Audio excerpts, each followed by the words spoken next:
ආයිබෝවන් ජීවිතය සහ පාඩම් පොතේ ආකරන පන්තියක් නැති අමුතු ඉස්කෝලේ ITN ටෙලිවිෂන් ඉස්කෝලේ. ඔබ දන්නවා අපි මානසික සුවය පිළිබඳ කතා කරන පාඩම් මාලාවක් ආරම්භ කළා. මානසික ආතතිය ගැන, විෂාදය ගැන, මානසික අවපීඩනය ගැන අප කතා කරමින් හිටියා. ඒ පාඩම් පෙළේ දෙවැනි කොටස තමයි අද විකාශය වන්නේ. මා කැමති නැවතත් අපේ ගුරු මණ්ඩලය හඳුන්වා දෙන්නට අපේ ආරාධනෙන් අද ටෙලිවිෂන් ඉස්කෝලේට වැඩම කර සිටිනවා අපේ රටේ කීර්තිමත් විද්වත් භික්ෂූන් වහන්සේ නමක් ශාස්ත්‍රපති පූජ්‍යපාද අග්‍රහරේ කස්සපනායක ස්වාමින් වහන්සේ. නමස්කාර පූර්වකව මා ටෙලිවිෂන් ඉස්කෝලේට පිළිගන්නට කැමතියි. ටෙලිවිෂන් ඉස්කෝලේට වැඩම කළ අපේ රටේ අධ්‍යාපන ශාස්ත්‍රයේ කීර්තිමත් ස්වාමීන් වහන්සේ නමක් උන්වහන්සේ ගුරුවරයෙක් හැටියට, විදුහල්පති ස්වාමීන් වහන්සේ නමක් හැටියට, අධ්‍යාපන අධ්‍යක්ෂවරයෙක් හැටියට දීර්ඝකාලීන පළපුරුද්දක් අත්දැකීම් තියෙන ස්වාමීන් වහන්සේ නමක් හැටියට උන්වහන්සේ හඳුන්වා දෙන්න පුළුවන්. ඒ වගේම ග්‍රන්ථ රසක් සම්පාදනය කළ විද්වත් ලේඛක ස්වාමීන් වහන්සේ නමක් හැටියටත් උන්වහන්සේ හඳුන්වා දෙන්න පුළුවන්. ඒ වගේම කැලණි විශ්වවිද්‍යාලයේ දර්ශන හා මනෝවිද්‍යා අධ්‍යනාංශයේ මහාචාර්ය ගාමිණී හපුආරච්චි මහත්මයා ඔබත් ඉතා ගෞරවණීයව පිළිගන්නවා. ආයිබෝවන්. දර්ශනපති පුෂ්පික අරවින්ද මහත්මයා හොරණ ශ්‍රීපාලි විද්‍යාලයේ සංගීත විෂය භාර ගුරුතුමා හැටියට ක්‍රියා කරන ඔබත් ගෞරවණීයව පිළිගන්නවා. ආයිබෝවන්. අපේ ප්‍රකට ජීව විද්‍යාව ගුරුතුමා තිස්ස ජනනායක මහත්මයා එතුමා ශුද්‍ර ජීව විද්‍යාව තමයි හදාරලා තියෙන්නේ.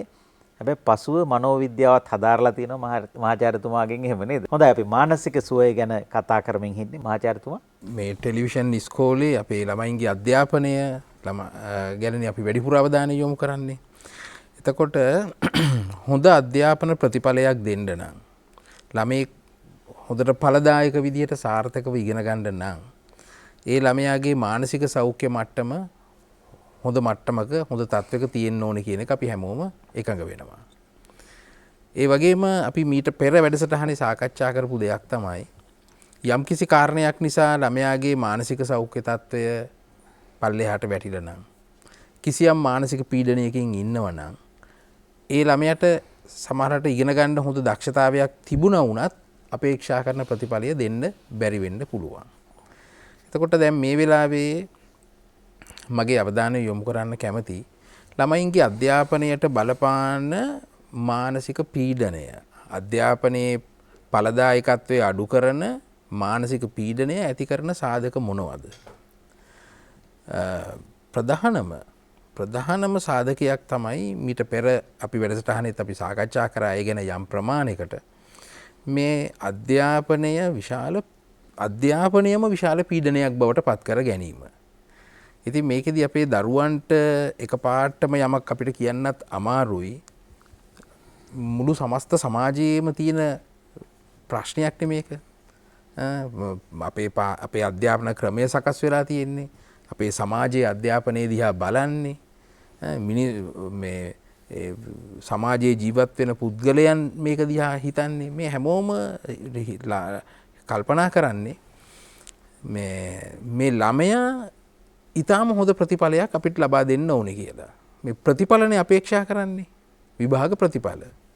එතකොට මේ හැමදෙනෙක්ම පාසලද සමාජයේද ගුරුවරුද ඥාතීන්ද දෙමව්පියන්ද හැමදෙනෙක්ම මේ ළමයාගෙන් මේ ප්‍රතිඵලයම අපේක්ෂා කරනකොට එයින් මොනතරම් මානසික පීඩනයක් ළමයාට ඇති වෙනවද? එතකොට මේ විදිහට මානසික පීඩනයකට ඒ ළමයා නිරන්තරයෙන් යොමු කරගෙන සිටීම කිසිසේත්ම හොඳ දෙයක් නෙමෙයි. අපේ අධ්‍යාපන ක්‍රියාවලිය ගත්තොත් දැන් 5 වසර ශිෂ්‍යත්ව විභාගයේ ඉඳලා සාමාන්‍ය පෙළ උසස් පෙළ මේක අඛණ්ඩව සිද්ධ වෙන දෙයක් නේ. නොනවත්වාම අඛණ්ඩවම මේ පීඩනයට ළමයාව හසු කරනවා.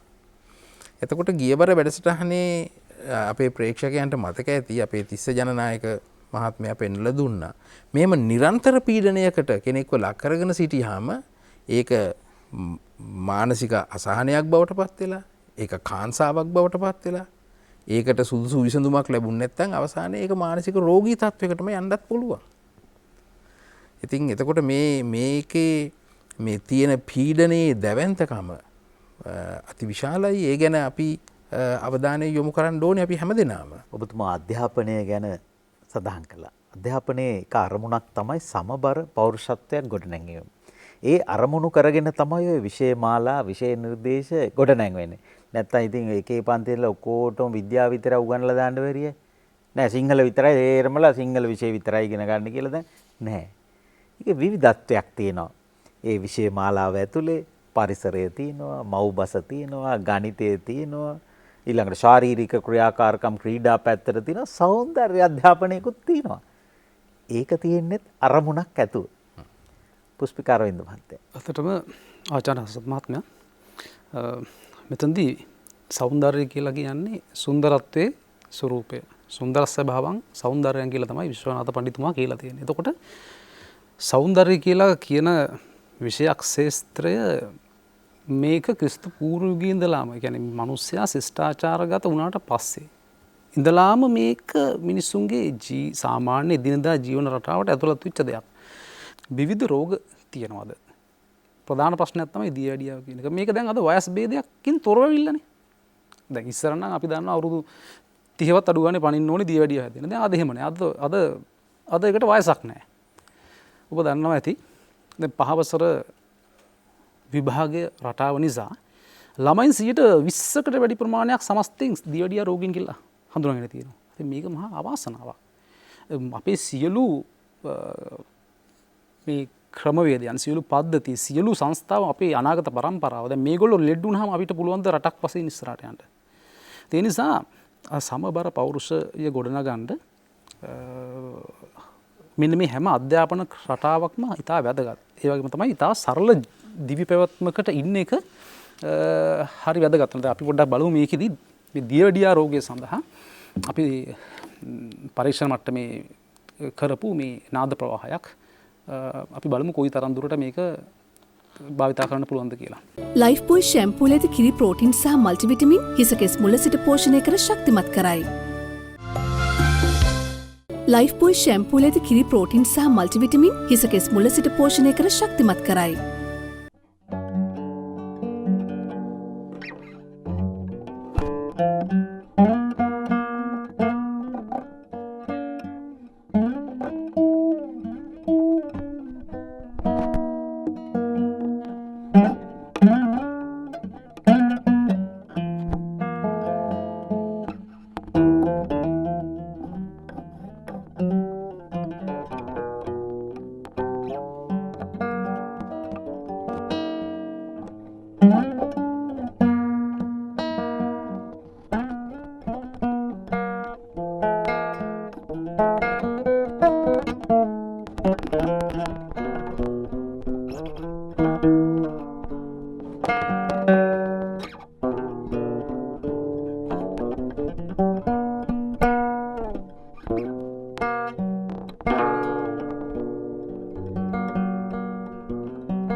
දැන් ඔබ හොඳ ප්‍රශ්නයක් ඇහුවේ. ඇත්තටම මේ නාද රටාව අපි හොයා මේක ආරම්භය ලබා ගන්නේ උත්තර ಭಾರತೀಯ රාගධාරී කියන භාග්‍යශ්‍රී කියන නාද ප්‍රවාහයෙන්. දැන් මේකෙදි සිද්ධ වෙන්නේ හසත් මහත්මයා මේ සංගීතයේ නාද අපේ මොළයට ගමන් කරනවා. මේ මොළයට ගමන් කළාම අපි ඇහැට දකින කාරණාව අපේ මනසේ සූපත් බවට හේතු වෙනා වගේම අපේ කනට ඇහෙන නාද රටාව අපේ මනසේ සූපත් බවට හේතු වෙනවා. දැන් අපි දන්නවා ලිහිලන අභ්‍යාස ගත්තාම විවිධ කාරණා තියෙන එකක් භාවනාව, අනික ක්‍රමානුකූල පේශ ලිහිලනය, එතකොට යෝග ක්‍රම. දැන් මේ සංගීතයත් ඒ වගේ ප්‍රබල සාධකයක්. මේකෙදි සිද්ධ වෙන්නේ අපේ මොළයට මේ නාද ගමන් කළාට පස්සේ අපේ මොළය ඇල්ෆා මට්ටමට පත් වෙනවා. එතකොට අපේ තියෙන මේ අර කලින් මේ වචනෙත් ආවා ඩොපමයින් කියලා එක. මේ සතුට ඇති කරන්න ලොකු හේතු වෙන කෙමිකල් එකක්. එතකොට මෙන්න මේ උත්තේජන වෙන බව අද හොයාගෙන තියෙනවා. එතකොට ඒකෙදි මෙන්න මේ රාග චිකිත්සාව කියලා එකක් තියෙනවා. අද ලෝකේ ගොඩක් අත්දැක බලනවා. එතකොට මේ තුල මේ රාග චිකිත්සාවේ තියෙන යම් නාද ප්‍රවාහයන් මේවා පරීක්ෂණ මගින් මිනිස්සු අද අත්දැක බලලා තියෙනවා. ඔය නාද ප්‍රවාහයේ තියෙන විශේෂත්වය මොකක්ද? සාමාන්‍ය අපි සංගීතයේ රස විඳිනකොට අපට ඇහෙනවා විවිධ සංගීත ඒවා සහ ඕක අතර තියෙන වෙනස. සංගීතය ගත්තාම එකක් තමයි මෙලඩි. ඒකෙත් කියන්නේ නාද මාධුර්යය. ඒක නම් නාද රටාවක් තියෙනවා. අනිත් කාරණාව තමයි හාමනි කියන එක. අනික බහුශබ්ද. මෙන්න මේ ආකාරයට තමයි අද සංගීතය විවිධ විදිහට බෙදලා තියෙන්නේ. ඒතකොට මේකෙදි අපි දන්නවා මේල කියලා කියන නැත්නම් බටහිර සංගීතය කියන මේකට ස්කේල් කියලා. මේ විවිධ ස්කේල් අරගෙන අපි තෝරාගත්ත නියැදි වලට යොමු කරලා ඒ අයට මේව අහන්න දීමෙන් අපිට බලා ගන්න පුළුවන් මේක විද්‍යාත්මක බලුත් EEG පරීක්ෂණ හරහා මේ මොලේ තියෙන වෙනස බලා ගන්න පුළුවන්. එහෙම පරීක්ෂණයක් කරලා තියෙනවා. ඔව් මේක ලෝකෙ ගොඩක් වෙනවා. පොඩ්ඩක් ආයි වාදනය කරලා පෙන්වන්න කොටසක්. ඒ වාදනය කරපු එක.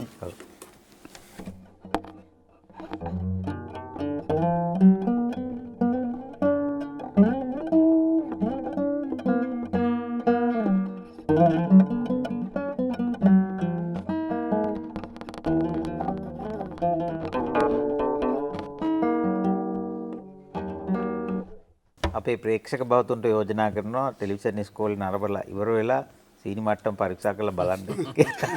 හැබැයි වැඩසටහනට කලින් බලලා තියෙන්න ඕන අඩු උනත්. ඔව් මේකෙදි දැන් මම අර කලිනුත් කිව්වේ ඒකයි.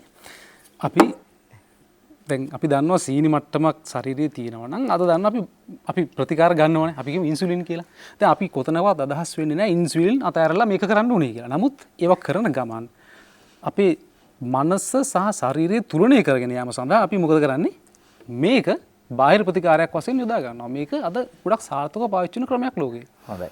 මම හිතන්නේ අපි දියවැඩියාව ගැන සෑහෙන්න කරුණු ආවරණය කළ පාඩම් කීපයක්ම කළා. හෝමෝන පිළිබඳව දියවැඩියාව පිළිබඳව අපේ රටේ විශේෂ ශාස්ත්‍රයේ ඉන්න ඉහළම විශේෂඥ වෛද්‍යවරයෙක් කටුලන්ද මහත්තයා සහභාගී වෙලා කළා තිස්ස ජනනායක මහත්තයත් එක්ක. ඉතා ඉහළ මට්ටමේ ප්‍රතිචාරයක් ලැබුණා. දැන් ඉදිරියට වෛද්‍යවරුන් මේ ආවල් ඖෂධ මේ මාත්‍රා උදේට 2යි මේක 2යි ඒ අතරේ මෙන්න මේ සංගීත කණ්ඩේ යන්න කියලා. ඔව් දැන් ලියන මට්ටමකට ආවොත් හොඳයි. මම මෙහෙම යෝජනාවක් කරන්න. මම කියනවා මේ සංගීතය කියන අද විද්‍යාවක් නේ. ඒකගේ පැත්තෙන් කලාවක් අනික විද්‍යාවක්.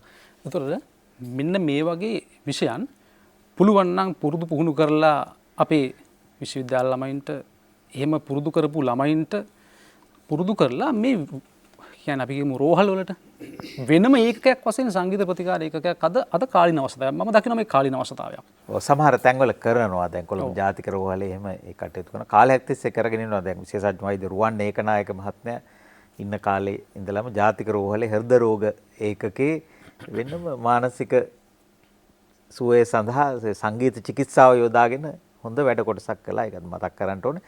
තිස්ස ජනනායක ගුරුතුමා. ලයිෆ් බොයි ෂැම්පූල ඇති කිරි ප්‍රෝටින් සහ මල්ටිවිටමින් හිසකෙස් මුල සිට පෝෂණය කර ශක්තිමත් කරයි. ලයිෆ් බොයි ෂැම්පූල ඇති කිරි ප්‍රෝටින් සහ මල්ටිවිටමින් හිසකෙස් මුල සිට පෝෂණය කර ශක්තිමත් කරයි. අසන්ත මහත්මයා දැන් මෙතෙන්දී අපි සාකච්ඡාවට ගත්ත සමහර කරුණු එකතු කරලා මේ අපේ මේ ස්ට්‍රෙස් එක එන විදිහ ගත්තොතින් කොහොමද ඒක වෙන්නේ කියලා අපි ගත්තොත් අපිට තියෙනවා මෙන්න මෙහෙම අවශ්‍යතා කියලා જાතියක් මිනිස්සුන්ට තියෙනවා. ඒ වගේම උවමනා කියලාත් තියෙනවා. ඒ වගේම ආශාවන් කියලා જાතියකුත් තියෙනවා. මෙන්න මේවා අපි හිතනවා මේවා ඔක්කොම එකයි කියලා. නමුත් මේවා එකිනෙකට වෙනස්. දැන් මේ අවශ්‍යතා කියන්නේ ඒක නැතුව අපිට බෑ. ඒක අනිවාර්යෙන් ඕනිමයි අවශ්‍යතාවය කියන එක. ඒ කියන්නේ දැන් උදාහරණයක් විදිහට අපිට ආහාර ඕනිමයි. එතකොට මේ මට ඊළඟ මොහොතේ ජීවත් වෙන්න ඔක්සිජන් ලබා ගැනීම ඕනිමයි. ඒක නැතුව ජීවත් වෙන්න බෑ. ආහාර නැතුව ජීවත් වෙන්න බෑ. ජලය නැතුව ජීවත් වෙන්න බෑ. දැන් මේ උවමනා කියපුවාම ඒක චුට්ටක් වෙනස් වෙනවා. උවහොත් මනාය. ඒ කියන්නේ තිබුණොත් හොඳයි. ඒ කියන්නේ දැන් උදාහරණයක් විදිහට ගත්තොත් එහෙම ගෙදර ටීවී එකක් නැති වුණාට නොමැරි ජීවත් වෙන්න පුළුවන්. තිබුණොත් හොඳයි. ටෙලිවිෂන් ඉස්කෝලේ වැලිය කියන්නේ. එතන මේ ආශාවන් කියන්නේ ඊටත් එහා ගිහිල්ලා. ඒ කියන්නේ දැන් මට ටීවී එකකුත් තියෙනවා.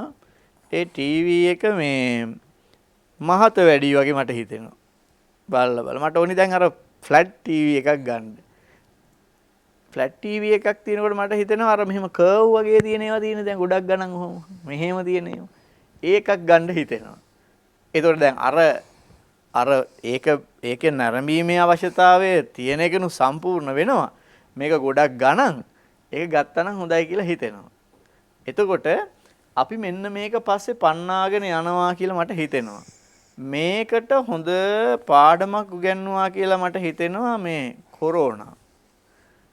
මොකද අපි මෙන්න මේ ආශාවන් කියන ඒවායින් ටිකක් අයින් වෙලා මේ දෙකෙන් ටිකක් සම්පූර්ණ වුණා කියලා මට හිතෙනවා.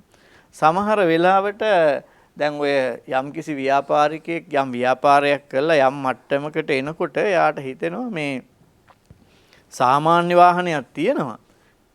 ඒක තියෙද්දි ඊට වැඩිය ටිකක් ලොකු වාහනයක් ලොකු මුදලක් කල්බදු ක්‍රමයට හෝ එහෙම කරලා ගන්න. එතකොට අනවශ්‍ය පීඩාවකට ලක් වෙනවා. පුදුම පීඩාවකට ලක් වෙනවා මේකේ වාරිකය ගෙවන්න ගියාම ඒ වගේ තැන්වලදී. මේ සමහර වෙලාවට මගේ යාළුවම කිව්ව දෙයක් තමයි අර මේ තියෙන වාහනේ තිබිලා අර අනවශ්‍ය ගාණක් ගෙවන වාහනේ අයින් කරා නම් හොඳයි කියලා හිතුණයි කියලා මේ පහුගිය කොරෝනා දවසේ. ඇත්තටම බලපුවාම මේකෙනුත් ඒ කාර්යයන් ටික ඔක්කොම කිසිම අවුලක් නැතුව ඉටු කරගන්නත් පුළුවන් කිසිම ප්‍රශ්නයක් නැහැ. එතකොට ඒ නිසා අපි මේ ආශාවන් පස්සේ පන්නගෙන ගිහිල්ලාද මේ කියන தત્ත්වය ඇති වෙන්නේ කියලා ප්‍රශ්නයක් වෙනවා. අපි දරුව ගැන කල්පනා කරපු නිසා කතා කරපු නිසා දැන් අපි හිතමුකෝ ඒ තුනක් අරගත්තොත් අපිට හිතමුකෝ අපි ජීව විද්‍යාංශයෙන් වෛද්‍ය විද්‍යාලයට යන්න පුළුවන්.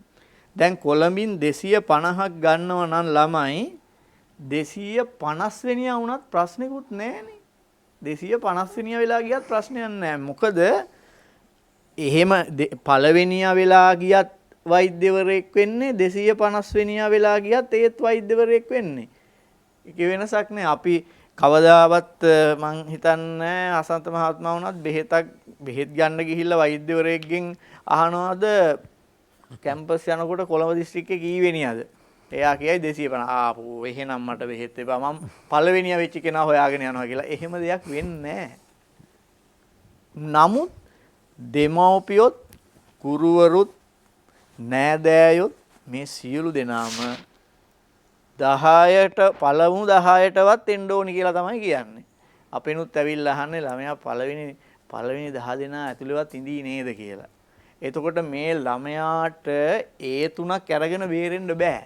පළවෙනි 10 දෙනා අතරවත් ඉන්න ඕනි. ඉතින් මම කියන්නේ ඒක දෙමව්පියන්ගේ අවශ්‍යතාවය නෙවෙයි ආසාව. එතකොට නෑදෑයින්ගේ ආසාව දෙමව්පියන්ගේ ආසාව. ආසාව ඉෂ්ට කරන්න ගිහිලා තමයි මේ ළමයා ලෙඩෙක් බවට පත් වෙන්නේ.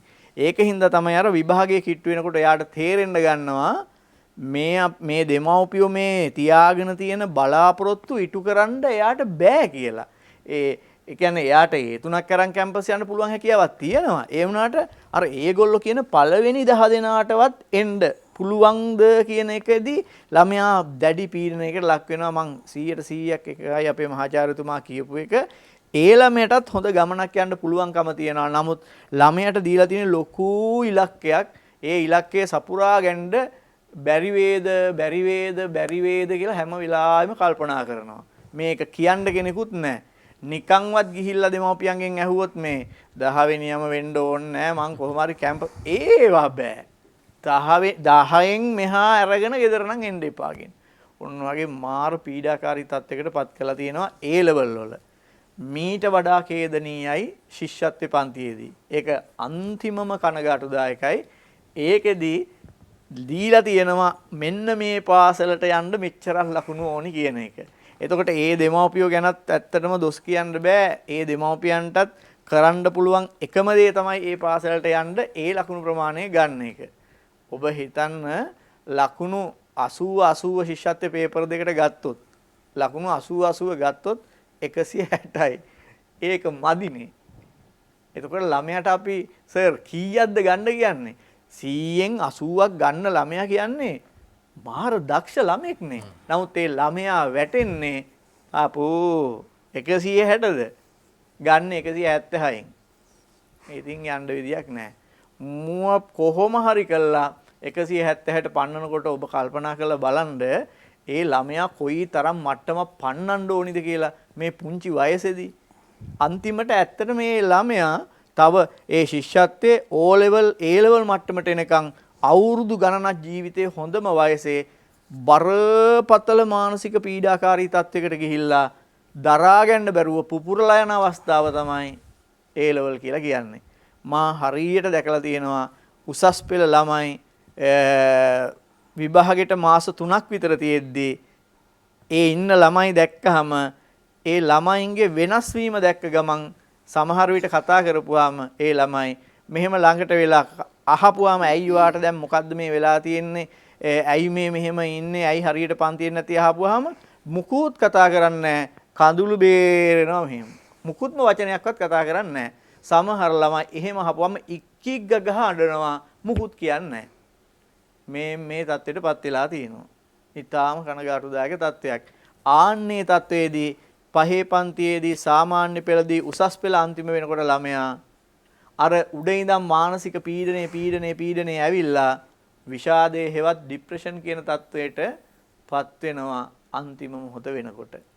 අපි ડિප්‍රෙෂන් වෙච්ච ළමෙක් කොහොමද හඳුනාගන්නේ කියලා ඊළඟ වතාවේදී කතා කරමු. මානසික සුවය සඳහා තමයි මේ පාඩම වෙන් වෙලා තියෙන්නේ අපේ ගෞරවනීය ස්වාමින් වහන්සේ. අධ්‍යාපනය තමයි ලෝකේ තියෙන විෂයන්ගෙන් ප්‍රධානත්වය අරගෙන තියෙන්නේ. මොකද අධ්‍යාපනය තමයි හැම දෙයක්ම කරන්නේ මේ ලෝකේ. රටක් වශයෙන් ගත්තන් පස්සේ රටක දියුණුවට මූලික වන්නේ අධ්‍යාපනය. ඒ වගේම රටක් හසුරුවන්නේ අධ්‍යාපනය. ඒ වගේම රටක ජීවනාලියේ තියෙන අධ්‍යාපනය. ආර්ථිකය මෙහෙවන්නේ අධ්‍යාපනය. සමාජයේ මෙහෙවන්නේ අධ්‍යාපනය. කාර්මිකය මෙහෙවන්නේ අධ්‍යාපනය. මේ හැම දෙයක්ම මෙහෙවීම අධ්‍යාපනය තුළ තියෙන කළමනාකරණය රටක ඉතාම වැදගත් වෙනවා. ඒ නිසා රටක් මූලික වශයෙන්ම අධ්‍යාපනය තුළ වැඩි නැඹුරුවක් ලබා දීම තුළ තමයි සංවර්ධනයක් ගොඩනගෙන්නේ. ඉතින් ඒ අනුව අධ්‍යාපනය රටක බිඳ වැටුනොත් සමස්ත රටම ආතතියක් තුළ පෙළෙන රටක් බවට පත් වෙනවා. අපි උදාහරණයක් ඇටියට ගත්තන් පස්සේ අධ්‍යාපනය තුළ සියල්ල සිද්ධ වෙනකොට අපේ නිවසක අපේ ගෙදරක තත්ත්වය දිහා බැලුවන් පස්සේ ළමයෙක් බිහි වෙනවා. ඒ ළමයා ඉගෙන ගන්න අධ්‍යාපනය තුළ ඉගෙන ගන්න.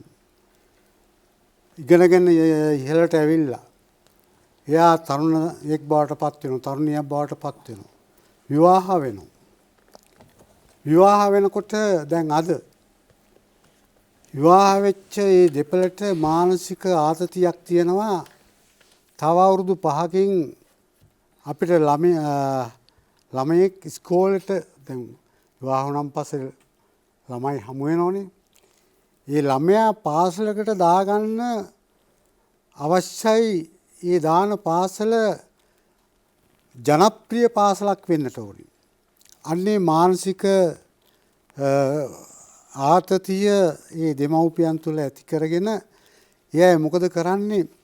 තමන්ගේ දරුවා හොඳම පාසලකට නැත්නම් ජනප්‍රිය පාසලකට ඇතුළත් කිරීමට සුදුසු දුරක් තියෙන භූමියක් තියෙන පාරක් තියෙන ඊට සුදුසුකම් තියෙන ස්ථානයක් සොයන්නට අද පෙළඹිලා තියෙන සමාජය. ඒතකොට මෙතනත් මේ යම්සි අසහනයක් තියෙනවා.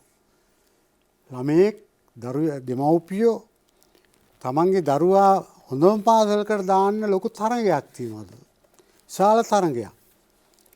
ඉතින් ඒ තරගයට අද වැටිලා ඒ තරංකාරීත්වය තුළ අද දෙමව්පියෝ ඉතාම බරපතල ලෙස අසහනයටපත් වෙලා තියෙනවා. ඒ තමන්ගේ දරුවා හදාගත්ත බිහි කළා අමාරුවෙන් කවල පොල පෝෂණය කළා ඉස්කෝලේ යන වයසට ආවන් පස්සේ ඉස්කෝලේකට දාගන්න තියෙන අපහසුතාවය තුළ අන්ත අසරණ තත්වයකට අද දෙමව්පියෝරුපත් වෙනවා. ලයිෆ් බොයි ෂැම්පූලේද කිරි ප්‍රෝටින් සහ මල්ටිවිටමින් හිසකෙස් මුල සිට පෝෂණය කර ශක්තිමත් කරයි. ලයිෆ් බොයි ෂැම්පූල ඇති කිරි ප්‍රෝටින් සහ මල්ටිවිටමින් හිසකෙස් මුල සිට පෝෂණය කර ශක්තිමත් කරයි. ඉතින් මේ තත්ත්වය මොකද්ද? මේක හොඳ දෙයක්ද? මේක ඊටාම් බරපතල භයානක දෙයක්. ළමයි හදන්න පුළුවන්, පෝෂණය කරන්න පුළුවන්. ළමයාට සුදුසු පාසලක් අද නෑ කියන මතය තුළ දෙමව්පියෝ බොහොම දරිද්‍රතාවයකට පත් වෙනවා. ඒ නිසා අධ්‍යාපනයේ එක දුර්වලතාවයක් අපේ රටේ. අධ්‍යාපනය තුළ තියෙන දුර්වලතාවයක්. ඊළඟට අධ්‍යාපනය තුළ අපි පාසලවල ළමයා දාලා දෙමව්පියන්ගේ ආකල්පයක් තියෙනවා. තමන්ගේ දරුවා හොඳම පාසලකට දාලා ඒ පාසලේ දක්ෂම දරුවෙක් හැටියට විභාග කේන්ද්‍ර කරගෙන උගන්වන්න. මේ තුළ ප්‍රාථමික අධ්‍යාපනයේ මහා විශාල බරපතල ඛේදවාචකයට අද දෙමව්පියෝ සහ දරුවෝ කියන මේ දෙගොල්ලම පත් වෙලා තියෙනවා. පහ ශ්‍රේණියට එනකොට ශිෂ්‍යත්වය කියන මේ විභාගය. ඉතින් මේ විභාගය මහා සංවාදශීලී විභාගයක්. මේ විභාගය ඇත්ත වශයෙන්ම එක විටක හිතෙනවා දරුවද ලියන්නේ අම්මද මේ ලියන්නේ තාත්තද මේ විභාගෙ ලියන්නේ කියලා.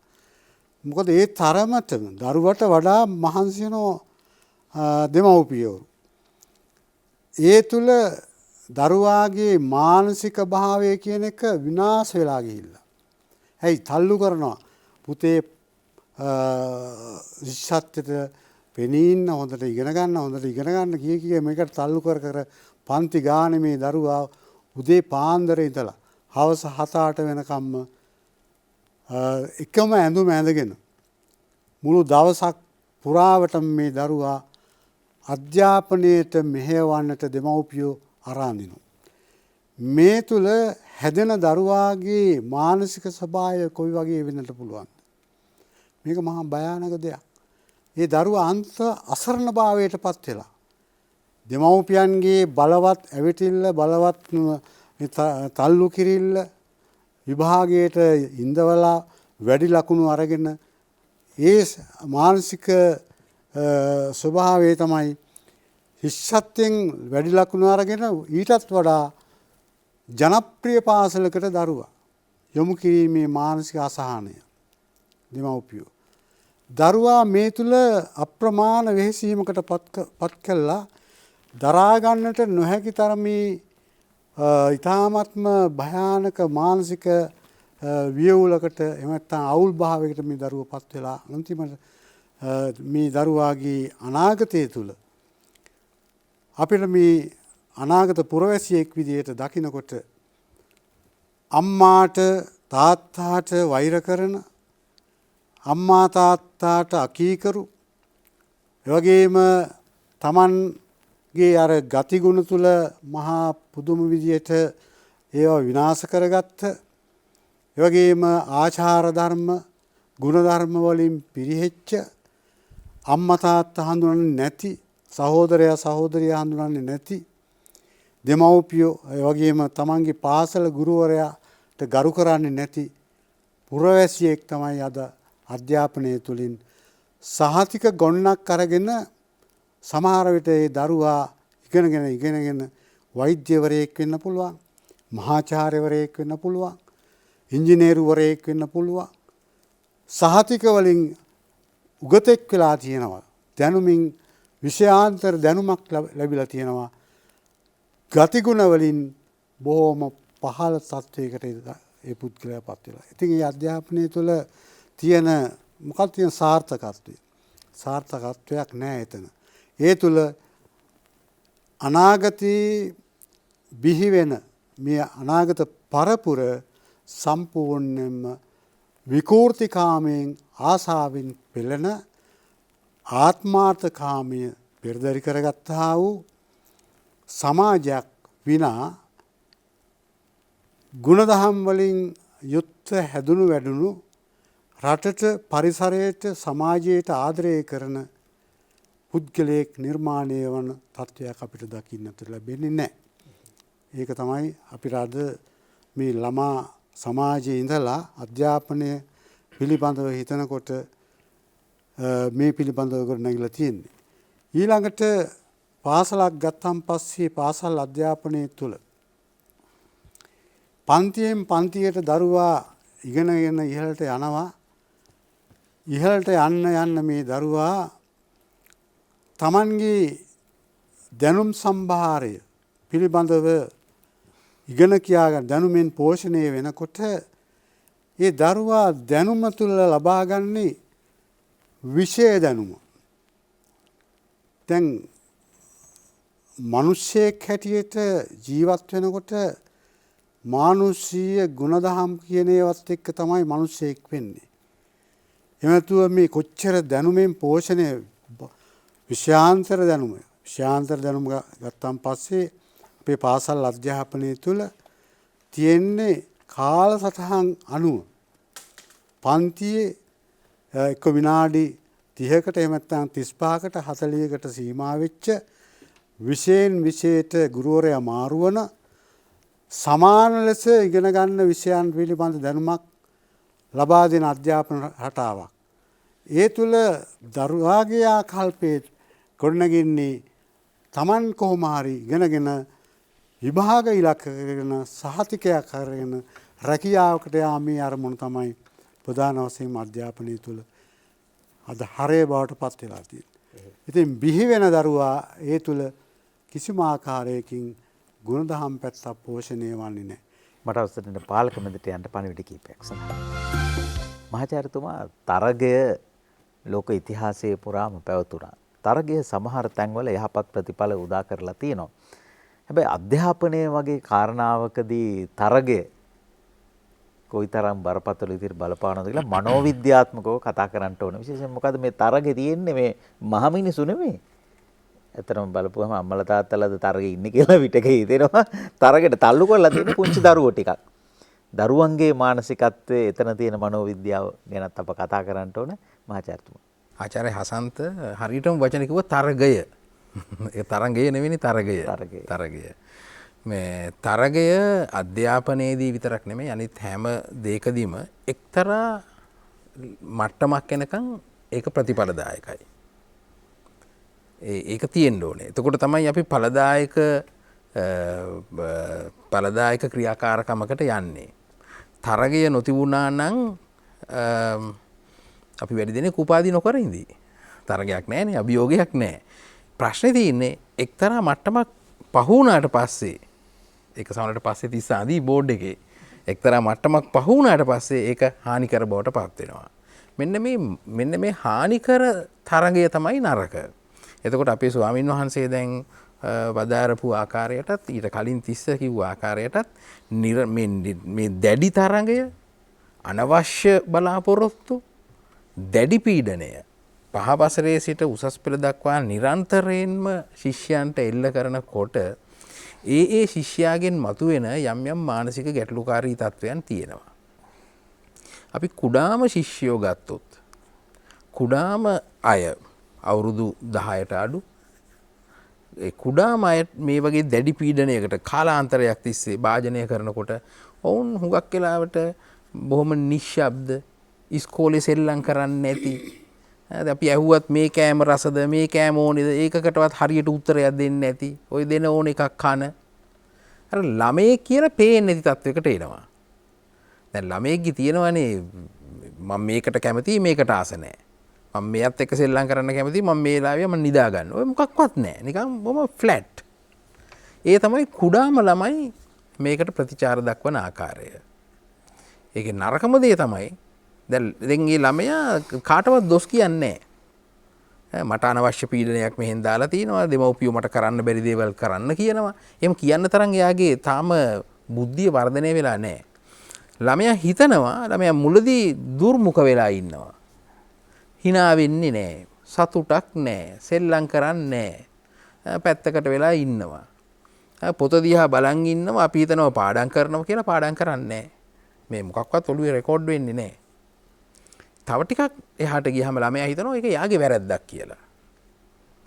අර කියන ඉලක්කයට යන්න බැරි එක. අර කියන විදිහට පාඩම් මතක හිටින්නේ නැති එක. ඒක යාගේ වැරද්දක් කියලා හිතනවා. ඊටාම නරක තත්වයකදී එහෙම ළමයි Tamanටම හානි කර ගන්නවා. කොහොමද හානි කරගන්නේ? සමහර ළමයි බ්ලේඩ් එකක් අරගෙන අත කපා ගන්නවා. සමහර ළමයි කව කට්ටක් අරගෙන අතට යන ගන්නවා. ඒක සාමාන්‍යයෙන් මිනිසියෙකුට කරන්න බෑ ජීව විද්‍යාත්මකව. දැන් මෙයාට පුළුවන් මගේ අතට උලකින් අනින්න. මට මැන ගන්න අමාරුයි. එහෙම නේද? 31 ජීව විද්‍යාත්මක න්‍යායක් තියෙනවා. හැබැයි මේ ළමයාගේ මෙන්න මේ යාන්ත්‍රණය අවහිර වෙනවා අර දැඩි පීඩනය නිසා. ළමයා තමාටම දොස් කියා ගන්නවා. ඒ නිසා යාට පුළුවන් ඒක කරගන්න. තව ටිකක් වැඩිමහලු ළමයි අවුරුදු 10යි 15යි අතර ළමයි. එහෙම ළමයින්ගේ ඊටාම නරක තත්ත්වයන් යටතේ අපිට දකින්න පුළුවන් ළමයි ගෙවල් වලින් පැනලා යනවා. නිකම්ම යනවා යන්නේ. එහෙම සිද්ධි ඕන තරම් අපිට හම්බ වෙලා තියෙනවා. ස්ටේෂන් එකට ගියා, තිබුණ කෝච්චිය නැග්ගා, කෝච්චිය ගියා. යන්නේ දිශාවක් මුකුත් කිසි දෙයක් අදාළ නැහැ. ඒ යන්නේ මොකටද? කොහාටද යන්නේ? දැන් ඔහොම ශිෂ්‍යයෙක් මීට අවුරුදු ගානකට කලින් ඔහොම ගෙදරින් පැනලා ගියා. පැනලා ගියා කියන වචනේත් හරි නෑ. පැනලා යනවා කියන්නේ සැලසුමක් ඇතුව යනවා කියන එකනේ. මේගොල්ලෝ නිකන් මිසින් ගෙදරින් ගියා. එයා ළමයාව අහුනේ අනුරාධපුරේ ඉස්සර තිබුණා මේ නගරයට ඇතුල් වෙනකොට චෙක් පොයින්ට් එකක්. මෙන්න මෙතෙන්දී තමයි පොලිස් නිලධාරි මහත්තුරු මේ ළමයාගේ විදිය බලලා මෙයා මේ පළාතේ කෙනෙක් නෙමෙයි කියලා ප්‍රශ්න කෙරුවා. ළමයට කියාගන්න දෙයක් නැහැ. කොහෙද ආවේ, කොහෙටද යන්නේ, මොකටද යන්නේ.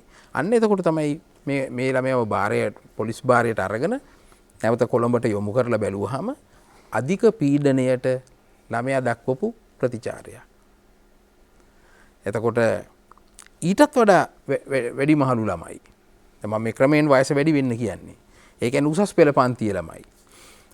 සාමාන්‍ය පෙළ පන්තියේ ළමයි. එහෙම ළමයිට හුඟක් කේන්ති යනවා. අපේ පාසල් ශිෂ්‍යයෝ ගත්තොත් ඔය සාමාන්‍ය පෙළ විභාගයට ලියන ළමයි හරිම කේන්තිකාරයෝ. දෙමව්පියෝ විශේෂම දෙමව්පියොත් එක්ක. දෙමව්පියෝ එක කේන්ති, ගුරුවරු එක කේන්ති. එතකොට මේ කෝපය එයාගේ මානසික සෞඛ්‍ය ගැටලුවක් ඒක. හැබැයි උසස් පෙළට ගියාම ඊටත් නරක දෙයක් තියෙනවා. දැන් උසස් පෙළට ගියාම එයා කේන්ති ගන්නෙත් නැහැ. පැනලා යන්නෙත් නැහැ. හානි කරගන්නෙත් නැහැ. දුර්මුඛ වෙන්නෙත් නැහැ. මොකද්ද කරන්නේ? ගණන් ගන්නෙ නැහැ. කිසිම දෙයක් ගණන් ගන්නෙ නැහැ. දෙමව්පියෝ දෙන අවවාදයක් ගණන් ගන්නෙත් නැහැ, කියන දෙයක් ගණන් ගන්නෙත් නැහැ, ගුරුවරයා කියන දේ ගණන් ගන්නෙත් නැහැ. ඒ කියන්නේ යා කරන්නේ කටුවකින් මේක වහ ගන්නවා. එතකොට මේ විදිහට එක එක වයස් කාණ්ඩවල ළමයි මේ විදිහට ප්‍රතිචාර දක්වනවා. මේවා අපිට පාසල් මට්ටමින් කළමනාකරණය කරගන්න පුළුවන්. අපි මීට කලින් අර කතා කරා වගේ පාසල් වල ඉන්න උපදේශක ගුරුවරයාට අපේ ස්වාමින් වහන්සේ වගේ ආගමික නායකයෙකුට ජේෂ්ඨ ගුරුවරයෙකුට මේව කළමනාකරණය කරගන්න බැරි නෑ. පුළුවන්. හැබැයි මීටත් වඩා නරක තත්ත්වයන් තියෙනවා. තව ටිකක් තත්ත්වය උග්‍ර වෙනකොට තමයි අපි කලින් කතා කරපු දේ අර රයිටිං ක්‍රෑම් කියන තත්ත්වය එන්නේ. අතින් ලියන්න බෑ වෙන ඕන එකක් කරන්න පුළුවන්. ඒ දැඩි මානසික පීඩනය යාට බලපාලා තියෙන ආකාරය. එතකොට වෛද්‍යවරු ළඟට ගෙනිහිල්ලා අපි යාගේ අස්තිද, මාංශපේශිද, ස්නායු පද්ධතියද, මොලේ ස්නායු පද්ධතියද මේ මොකක් පරීක්ෂා කරලා බැලුවත් කිසි වැරද්දක් නැහැ. හැබැයි ළමයට ලියන්න බෑ. ඒ දැඩි මානසික පීඩනයට එන දැඩි ප්‍රතිචාරයක්. සමහර ළමයින්ට තියෙන දේ තමයි නිතර මල පහවීම. දුර්ලභම ඒව නෙමෙයි. අපි හිතමු මේ විශේෂයෙන්ම දැන් මේ කොළඹ වගේ පාසල් වල ලොකු නම් තියෙන ප්‍රධාන පාසල් වල විශේෂයෙන්ම කාන්තා පාසල් වල සාමාන්‍යයෙන් පන්ති කාමරයක ළමයි දෙන්නෙක් ඉන්නවා. පොඩි සුළු ආහාරයක් ගත්තත් මේ වැසිකිළියට යන්න ඕනේ. සාමාන්‍යයෙන් මේකට හේතුව තමයි අඩු පෝෂණය. එතකොට ඒක තිස්ස ජීව විද්‍යාත්මකව පැහැදිලි කරයි. පෝෂණය අඩු වුණාම බඩවැලට මේ බර ආහාරයක් තියාගන්න බෑ. එතකොට බඩවැල මේක ප්‍රතික්ෂේප කරනවා. දැන් කොළඹ ප්‍රධාන පාසලක ළමයෙකුට කොහොමද ඒක බලපාන්නේ? තිස්ස පැහැදිලි කරයි බඩවැල තමයි අපේ තියෙන ඉන්ද්‍රියයන්ගෙන් අධි සංවේදී ඉන්ද්‍රිය. අන්ත්‍ර හොඳ වචන ඒකයි. අන්ත්‍ර අධි සංවේදී ඉන්ද්‍රිය. එතකොට දැන් මේ දැඩි පීඩනය ඉලක්ක කරන්න යොමු කරන්නේ අපේ මනසට, හයිපොතැලමස් ග්‍රන්ථියට ඒකෙන් ඒක තිස්ස පැහැදිලි කරයි කොහොමද මේක ගිහිල්ලා අවසානයේ අන්ත්‍රවලට සම්බන්ධ වෙන්නේ. දැන් අන්ත්‍ර අධිසංවේදී විදිහට මේකට ප්‍රතිචාර දක්වනවා. ඒ තියෙන්නේත් මේ පීඩණයම තමයි. එතකොට පීඩනයේ නොයෙක් ස්වරූප. අසහනය, කලකිරීම, වේදනාව, එතකොට මේ විදිහට ශාරීරිකව ඇතිවෙන ආබාධ, මේක විශාල පළල් ක්ෂේත්‍රයක විහිදී ගිය එකක්. මේ අධ්‍යාපන ක්ෂේත්‍රයේ ඇතිවෙන පීඩනයයි ඒකට අපේ ශාරීරික සහ මානසික සෞඛ්‍යයෙන් ඇතිවෙන ප්‍රතිචාරයයි. ලයිෆ් බොයි ෂැම්පූල ඇති කිරි ප්‍රෝටින් සහ මල්ටිවිටමින් හිසකෙස් මුල සිට පෝෂණය කර ශක්තිමත් කරයි. ලයිෆ් බොයි ෂැම්පූල ඇති කිරි ප්‍රෝටින් සහ මල්ටිවිටමින් හිසකෙස් මුල සිට පෝෂණය කර ශක්තිමත් කරයි. ඔබතුමා කුඩා අවදියේ පටන් අධීරයෙන් අධීරයේ මානසික තත්ත්වයන් ගැටලු අභියෝග ඇති වෙන ආකාරය පැහැදිලිව සඳහන් කළා. අපි මුල් ළමාවිය සංවර්ධනය ගැන වැඩසටහන් කීපයක්ම කළා. දැන් මුල් ළමාවිය හරියට සංවර්ධනය නොවෙච්ච අය ලොකු වුණාම කොන්න වැඩ අපි සමාජයේ ඕන තරම් දකිනවා. හරියට මුල් ළමාවිය සංවර්ධනය නොවෙච්ච අය ලොකු කාර්යාලවල ලොකු තනතුරකටපත් වුණොත්. එහෙම නැත්නම් රජයේ ආරක්ෂක අංශයක තනතුරකට සෞඛ්‍ය අංශයේ අපි සියලු සහතික ඔක්කොම හරි. හැබැයි මුල් ළමාවිය සංවර්ධනය වෙලා නැහැ. එහෙම කෙනෙක් ඒ තැනට આવොත් ලොකු ප්‍රශ්නයක් නේද? දැන් ඔය අධියරෙන් අධියර අවුරුදු 10න් 15 දරුවෝ ගැන කතා කළා. 10න් 15 නෙමෙයි ඊටත් අපි පටන් ගන්න 5න් 15 කියලා පටන් ගත්තොත් ඒ කාලේ වර්ධනය හරි වැදගත්. වෙනම පර්යේක්ෂණ තියෙනවා හසන්ත. වෙනම පර්යේක්ෂණ කරලා තියෙනවා කුඩා කාලේ මූණ දීපු යම් නරක තත්වයන් විශේෂයෙන්ම පවුල ආශ්‍රිතව මුණ දෙන යම් නරක තත්වයන් කොහොමද යා වැඩිහිටියෙක් හැටියට පත් වුණාට පස්සේ ඒක සමාජයට බලපාන්නේ. දැන් අපි හිතමු නිදර්ශනයක් වශයෙන් කුඩා කාලේ ළමයාව සීමා කරලා අපි නිකන් ජනප්‍රිය භාෂාවෙන් කතා පාවිච්චි කරන වචනයක් තියෙනවා මේ don't babies කියන්නේ බබා අර කල්ලන්න එපා, බබා මේක අල්ලන්න එපා, බබා අරක කරන්න එපා, බබා මේක කරන්න එපා කියලා එපා කියලා හදන ළමයි ඉන්නවනේ. අත්දැකීම් ගන්න ඉඩ නොදී හදන ළමයි ඉන්නවනේ. මෙහෙම ළමෙක් හසන්ත කිව්වා වගේ විභාග පාස් වෙලා ඉහළට ගිහිල්ලා හොඳ තනතුරකට එනවා. හැබැයි මේ මේ වැඩිහිටියා දැන් එයා ලොක්කෙක්. හැබැයි එයා කවදාවත් අලුත් නිර්මාණයක් නම් කරන්නේ නැහැ. ඒ මොකද එයාට රෙකෝඩ් කරලා තිනවා අර ඩෝන්ට් කියන එක. කරන්න එපා. කරන්න එපා. කළොත් බලාගෙනයි. බලාගෙනයි. ඒ විධානය මනස විසින් හැම විටම දෙනවා ඇති. එහෙම කෙනෙක් ඉතින් ආයතන ප්‍රධානියා වුණාම එහෙම ප්‍රශ්න කරනවක් තියෙනවා. දැන් ඔබ අර මේ කුඩා කාලේ අත්දැකීම් ගැන කතා කළා. කුඩා කාලේ කියනකොට මට කොරෝනා කාලේ මතක් වුණා. දැන් කොරෝනා කාලේ අත්දැකීම් ගෙදරනේ හිටියේ. අම්මා තාත්තත් ගෙදර, වැඩට යන තාත්තත් ගෙදර, අම්මත් ගෙදර, දරුවොත් ගෙදර, ඔක්කොමලා ගෙදර. ඉතින් හොඳ දේවල් වගේම යහපත් දේ අමිහිරි දේවලුත් ඔය ගෙවල් වල සිද්ධ වෙන්න ඇතිනේ නේද? ඒවා දරුවන්ට කොහොම බලපාන්න ඇද්ද මහාචාර්යතුමා? මම ඉස්සෙල්ලා හොඳ ටික ගන්නද? මොකද අපි හුඟක් වෙලාවට දැන් ඔය විශේෂම අධ්‍යාපනය සම්බන්ධ කරලා අපි කියන දෙයක් තමයි දැන් ඉතින් පාසල් මාස 2ක් වහලා තිබුණා 3ක් වහලා තිබුණා දැන් විභාග කල් යනවා උසස් පෙළ කල් යනවා. හැබැයි මේ හොඳ පැත්තක් තියෙනවානේ. මේ ඒ කියන්නේ හොඳ පවුලක් නා. හොඳ පවුල් පසුබිමක් තුල දරුවන්ට මේක ස්විප් ටිකට් එකක් නේ. දෙමව්පියන්ගේ ආදරය මැද්දේ ඇයි අම්මයි තාත්තයිත් ගෙදරනේ. ඒගොල්ලන්ගේ සැලකිල්ල මැද්දේ හොඳ ගෙදර හදපු කෑම කාලා සන්තෝෂයෙන් දවල් වෙනකන් නිදාගෙන අර රේස් එකෙන් ළමයට අපි පොඩි විවේකයක් දුන්න වුණානේ.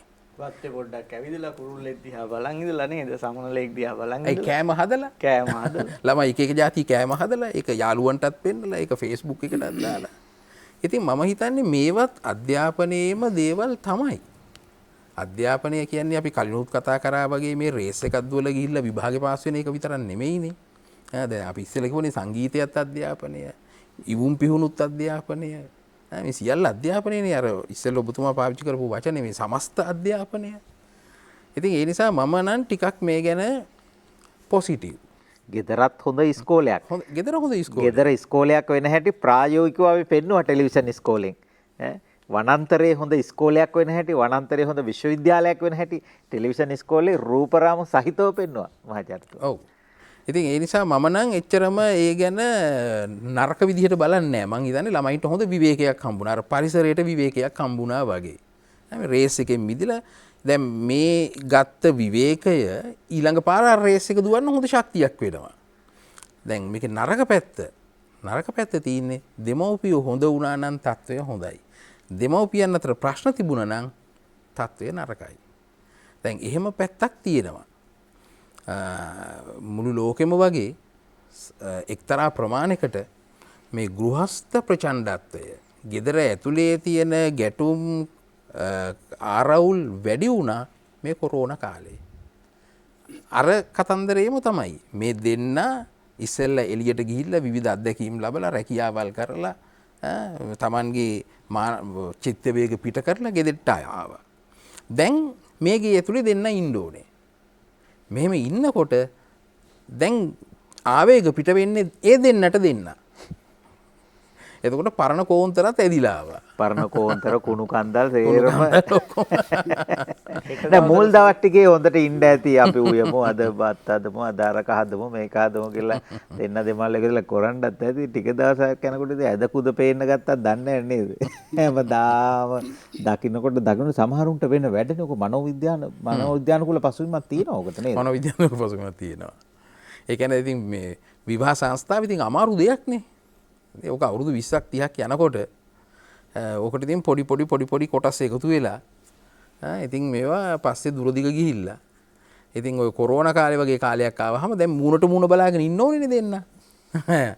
ඉතින් ළමයාගේ පැත්තෙන් ගත්තොත් ඒ වගේ ගෘහස්ත ප්‍රචණ්ඩත්වයේ ඇතිවෙච්ච තැන්වල ළමයා ඒකේ ඍජු ගොදුරක් වුණා. හට්ටි මුට්ටි විතරක් නෙමෙයිනේ උඩින් යන්නේ බරපතල වචන කඩු කිනිසි වගේ වචනත් එහෙට මෙහෙට යනවනේ නේද? ගුටි බැටත් හුවමාරු වුණානේ. දැන් මම දැක්ක එක දර්ශන වගේක් ජාත්‍යන්තර රූපවාහිනියකවල ඒගොල්ලෝ බොහොම සියුම් දුරස්ත කැමරා පාවිච්චි කරලා ඈත තියෙන ෆ්ලැට් වල ජනේල වලින් බැලුවා මොනවද වෙන්නේ කියලා. අන්න ඒ දර්ශනවල තිබුණ ගෘහස්ත ප්‍රචණ්ඩත්වය. මේ බිරිඳට පහර දෙන හැටි, දරුවගේ කන මිරිකන හැටි. ඒ ඡායාරූප වල තිබුණේ. ඒවා ඉතින් අර ආචාර ධර්ම වලට අනුව පැහැදිලිව පෙන්වුවේ නැහැ. නමුත් බලන එක්කෙනාට හිතා ගන්න පුළුවන් වෙන්නේ මේකයි සිද්ධිය කියලා. ඉතින් ඒ වගේ ඉතින් නරක තත්වයන් යටතේ ඉතින් දරුවෝ එහෙමත් මුණ දුන්නා. වරදවා හිතන්න එපා මේ ටෙලිවිෂන් ඉස්කෝලේ කුණු කන්දල් අවසනවයි කියලා. හැම තැනම ඔහොම නොවෙන්න ඇති. හැබැයි සමහර තැන්වල ඔහොම දේවලුත් වෙලා තිබුණා.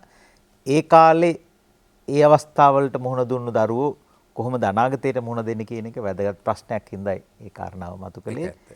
පුෂ්පික අරවින්ද මහත්තයා මට කලින් කතා කරපු මේ වටේදී ගෞරවනීය නාග ස්වාමීන්ද්‍රයන් වහන්සේ සහ මහාචාර්යතුමාගෙන් මතුවෙච්ච අදහස් එක්ක මම කතා කරොත් එකක් තමයි දැන් ඔය මේ විෂාද රෝග ලක්ෂණ වලදී ලංකාවේ 1990ට කලින් 1990ට කලින් විෂාද රෝගීන් අපි දැන් කියන ડિප්‍රෙෂන් කියන තත්ත්වය දැන් නැත්නම් ඔක ඩිස්තීමියා කියලා කියන මේකේ ක්‍රොනික් ස්ටේජ් එක කියන්නේ නිදංග තත්ත්වය. එතකොට මේ විෂාද රෝගීන් නිසා සියදිවි හානි කරගත් අවස්ථා 12ක් තමයි සංඛ්‍යා ලේඛනවල වාර්තා වෙන්නේ. ඉතින් මේක ඊට අඩු තත්ත්වයක්. කියන්නේ ඊට කලින් වාර්තා වෙන්නේ 12 දිනක්. හැබැයි ඊට පස්සේ ඔය 2000 වර්ෂයේ වගේ වෙන කාල සීමා තුලදී මේක වැඩි වෙච්ච ප්‍රමාණය ගත්තොත් පුදුම හිතෙනවා.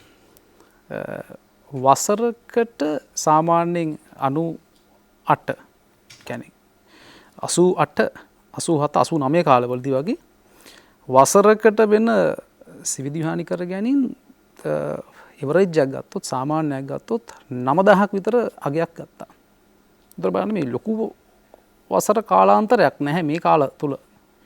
හැබැයි ඇයි එහෙම උනේ? ඊට පෙර ආතු වාර්තා වෙන්නේ 12ක් වගේ සිවිදි හානි කර ගැනීම. පස්සේ මේක එවරේජ් එකක් සාමාන්‍යයක් ගත්තොත් ඒ කියන්නේ වර්ෂයකට 9000ක් වගේ. තාම විශාල සංඛ්‍යාවක්. ඉතින් අපිට පැහැදිලිව මෙතනදී පේන දේ තමයි අපි මේක හිතන්න ඕනේ. සමාජයක් ඒ කාලේ අපි දන්න මොකද්ද භීෂණ සමයක් තිබ්බේ. සමාජයක් පැවැත්මට යහ පැවැත්මට අනිවාර්යෙන් ඒ සමාජයේ යහ පැවැත්ම සහ සංස්කෘතික දේශපාලනික වටපිටාව හරියට බලපානවා. මේක කවුරු මොනා කිව්වත් මේක තමයි ඇත්ත. දැන් බලන්න ලෝක ඉතිහාසයේ දේශපාලනික ඒකීයභාවය තිබ්බ හැම අවස්ථාවකම ඒ සමාජය හෝ රට ප්‍රදේශය අතිශය සංවර්ධනය වෙච්ච අවස්ථා ඕන තරම් ඉතිහාසයේ තියෙනවා. දැන් උදාහරණයක් ගන්නකො. දැන් ලංකාවේ අධ්‍යාපනික ශාස්ත්‍රය අපි කතා කරන ශාස්ත්‍රයනේ. අධ්‍යාපනික ශාස්ත්‍රයේ සාහිත්‍ය ශාස්ත්‍රයේ යුග වශයෙන් ගත්තාම ස්වර්ණ යුගය කියලා කියන්නේ ඔය 15 සියවස වගේ ඔය 6 වෙනි පරාක්‍රම බහු රජතුමාගේ කාලය. ඇයි මේ? හේතුව තමයි දේශපාලන ඒකීයභාවය. මේක පොඩි රටක්. මේකට බල බෙදීම හරියන්නේ නැහැ. කියන්නේ ඒකීයභාවය තිබිය යුතුයි. එතකොට අපි ඒකීයව තියෙන්න ඕනේ. ඊට පස්සේ ඊගාව ස්වර්ණමය අවස්ථාව වෙන්නේ දඹදිව යුගයේ අධ්‍යාපනික සහ සාහිත්‍ය ප්‍රවර්ධනය වෙච්ච කාලය. හේතුව තමයි ලංකාව මේ කාලය දේශපාලන ඒකීයභාවයට පත් වෙනවා. මොකක්ද හේතුව? දෙවන පරාක්‍රම බහු රජතුමා යටතේ චන්ද්‍රබානු ආක්‍රමණ සහ ඔය කාලිංගමාග ආක්‍රමණ අයින් කරලා රට එක්සත් කරනවා. ඔන්න බලන්න වෙනස.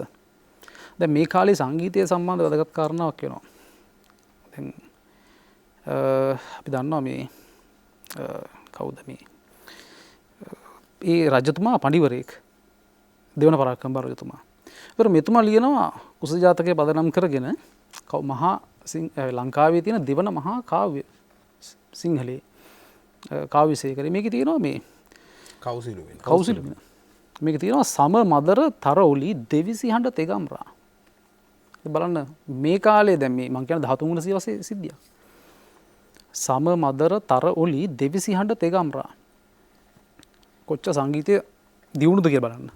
සම කියලා කියන්නේ මේ මධ්‍ය සප්තකය. මදර කියන්නේ මන්ද්‍ර.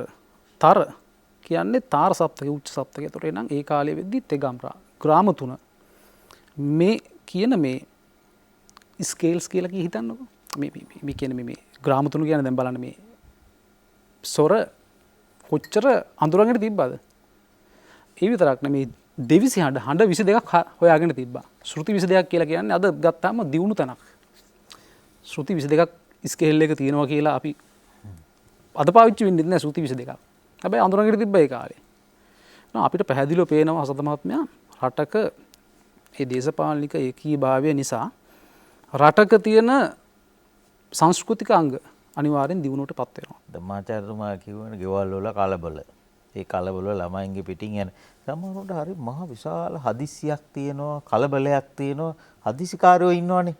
අපි නොඑක් වචන වලට පාවිච්චි කරනවා. පාරට බැසත් හරි හදිස්සියක්. වාහනේ පදවන හරි හදිසියෙන්. ලොකු හදිසියක් නැහැ. බැලි නමුත් එයාගේ ස්වභාවය ඇඟේම තියෙන හදිස්සිය.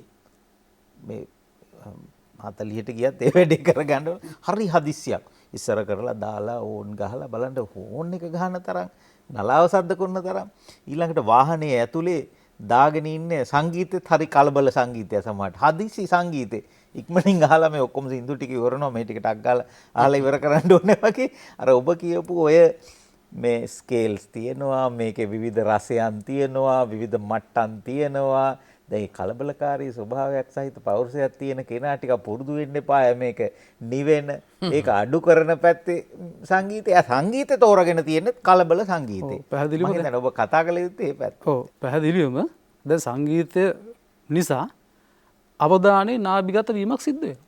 ඉතින් මේක නිරෝගී පෞරුෂයක් හදන්න ඉතා වැදගත් සාධකයක් නේ. සංගීතය නිසා අවධානයේ නාභිගත කරන්න පුළුවන්. අපි දන්නවා අවධානය නාභිගත කරන්න අද ලෝකයෙන් පිළිගන්න හොඳම ක්‍රමය තමයි භාවනාව. ඉතින් සංගීතය කියන සාධකෙත් අවධානය නාභිගත කරන්න පුළුවන්. මේකෙන් සිද්ධ වෙන්නේ මොකක්ද දන්නවද?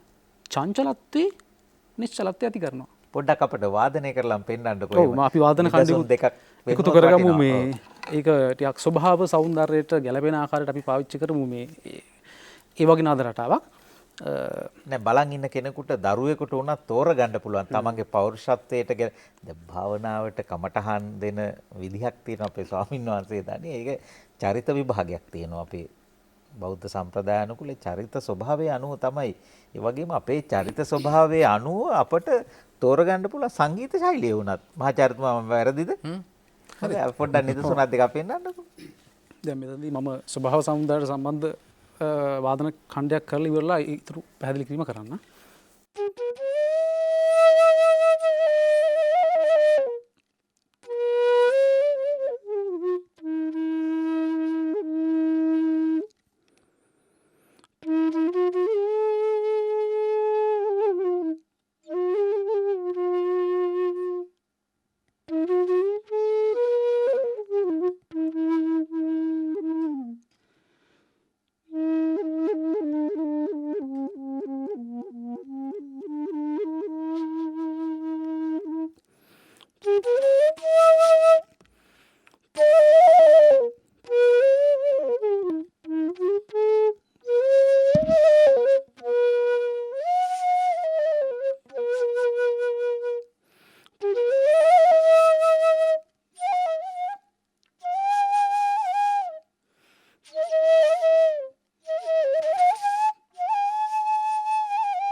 දැන් බටනලාවේ මේක සංස්කෘතික වාද්‍ය භාණ්ඩයන්නේ. මේක නිකුත් කරන නාදය සංස්කෘතික හඬක්. අන්න ඒ නිසා මිනිස්සුන්ට අර දැනෙන ගතිය අනෙක් සාපේක්ෂ වාදන භාණ්ඩත් එක්ක බැලුවම ටිකක් වැඩි.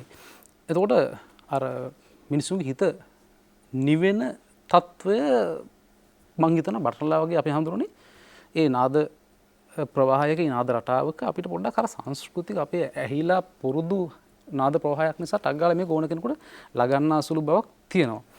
එතකොට අර සංගීතයේ ගුහා මේ සොර ටික අතරේ එහෙම දුවනවනේ ඔබතුමා කිව්වා වගේ. එතකොට මේ තුල සංගීතය අපි කොහොමද නිවෙන්නේ? දැන් බලන්න වෙරළක් ගාවට ගියාම අපේ හිත නිවෙනවනේ. හැබැයි වෙරළ චංචල සිද්ධියක්.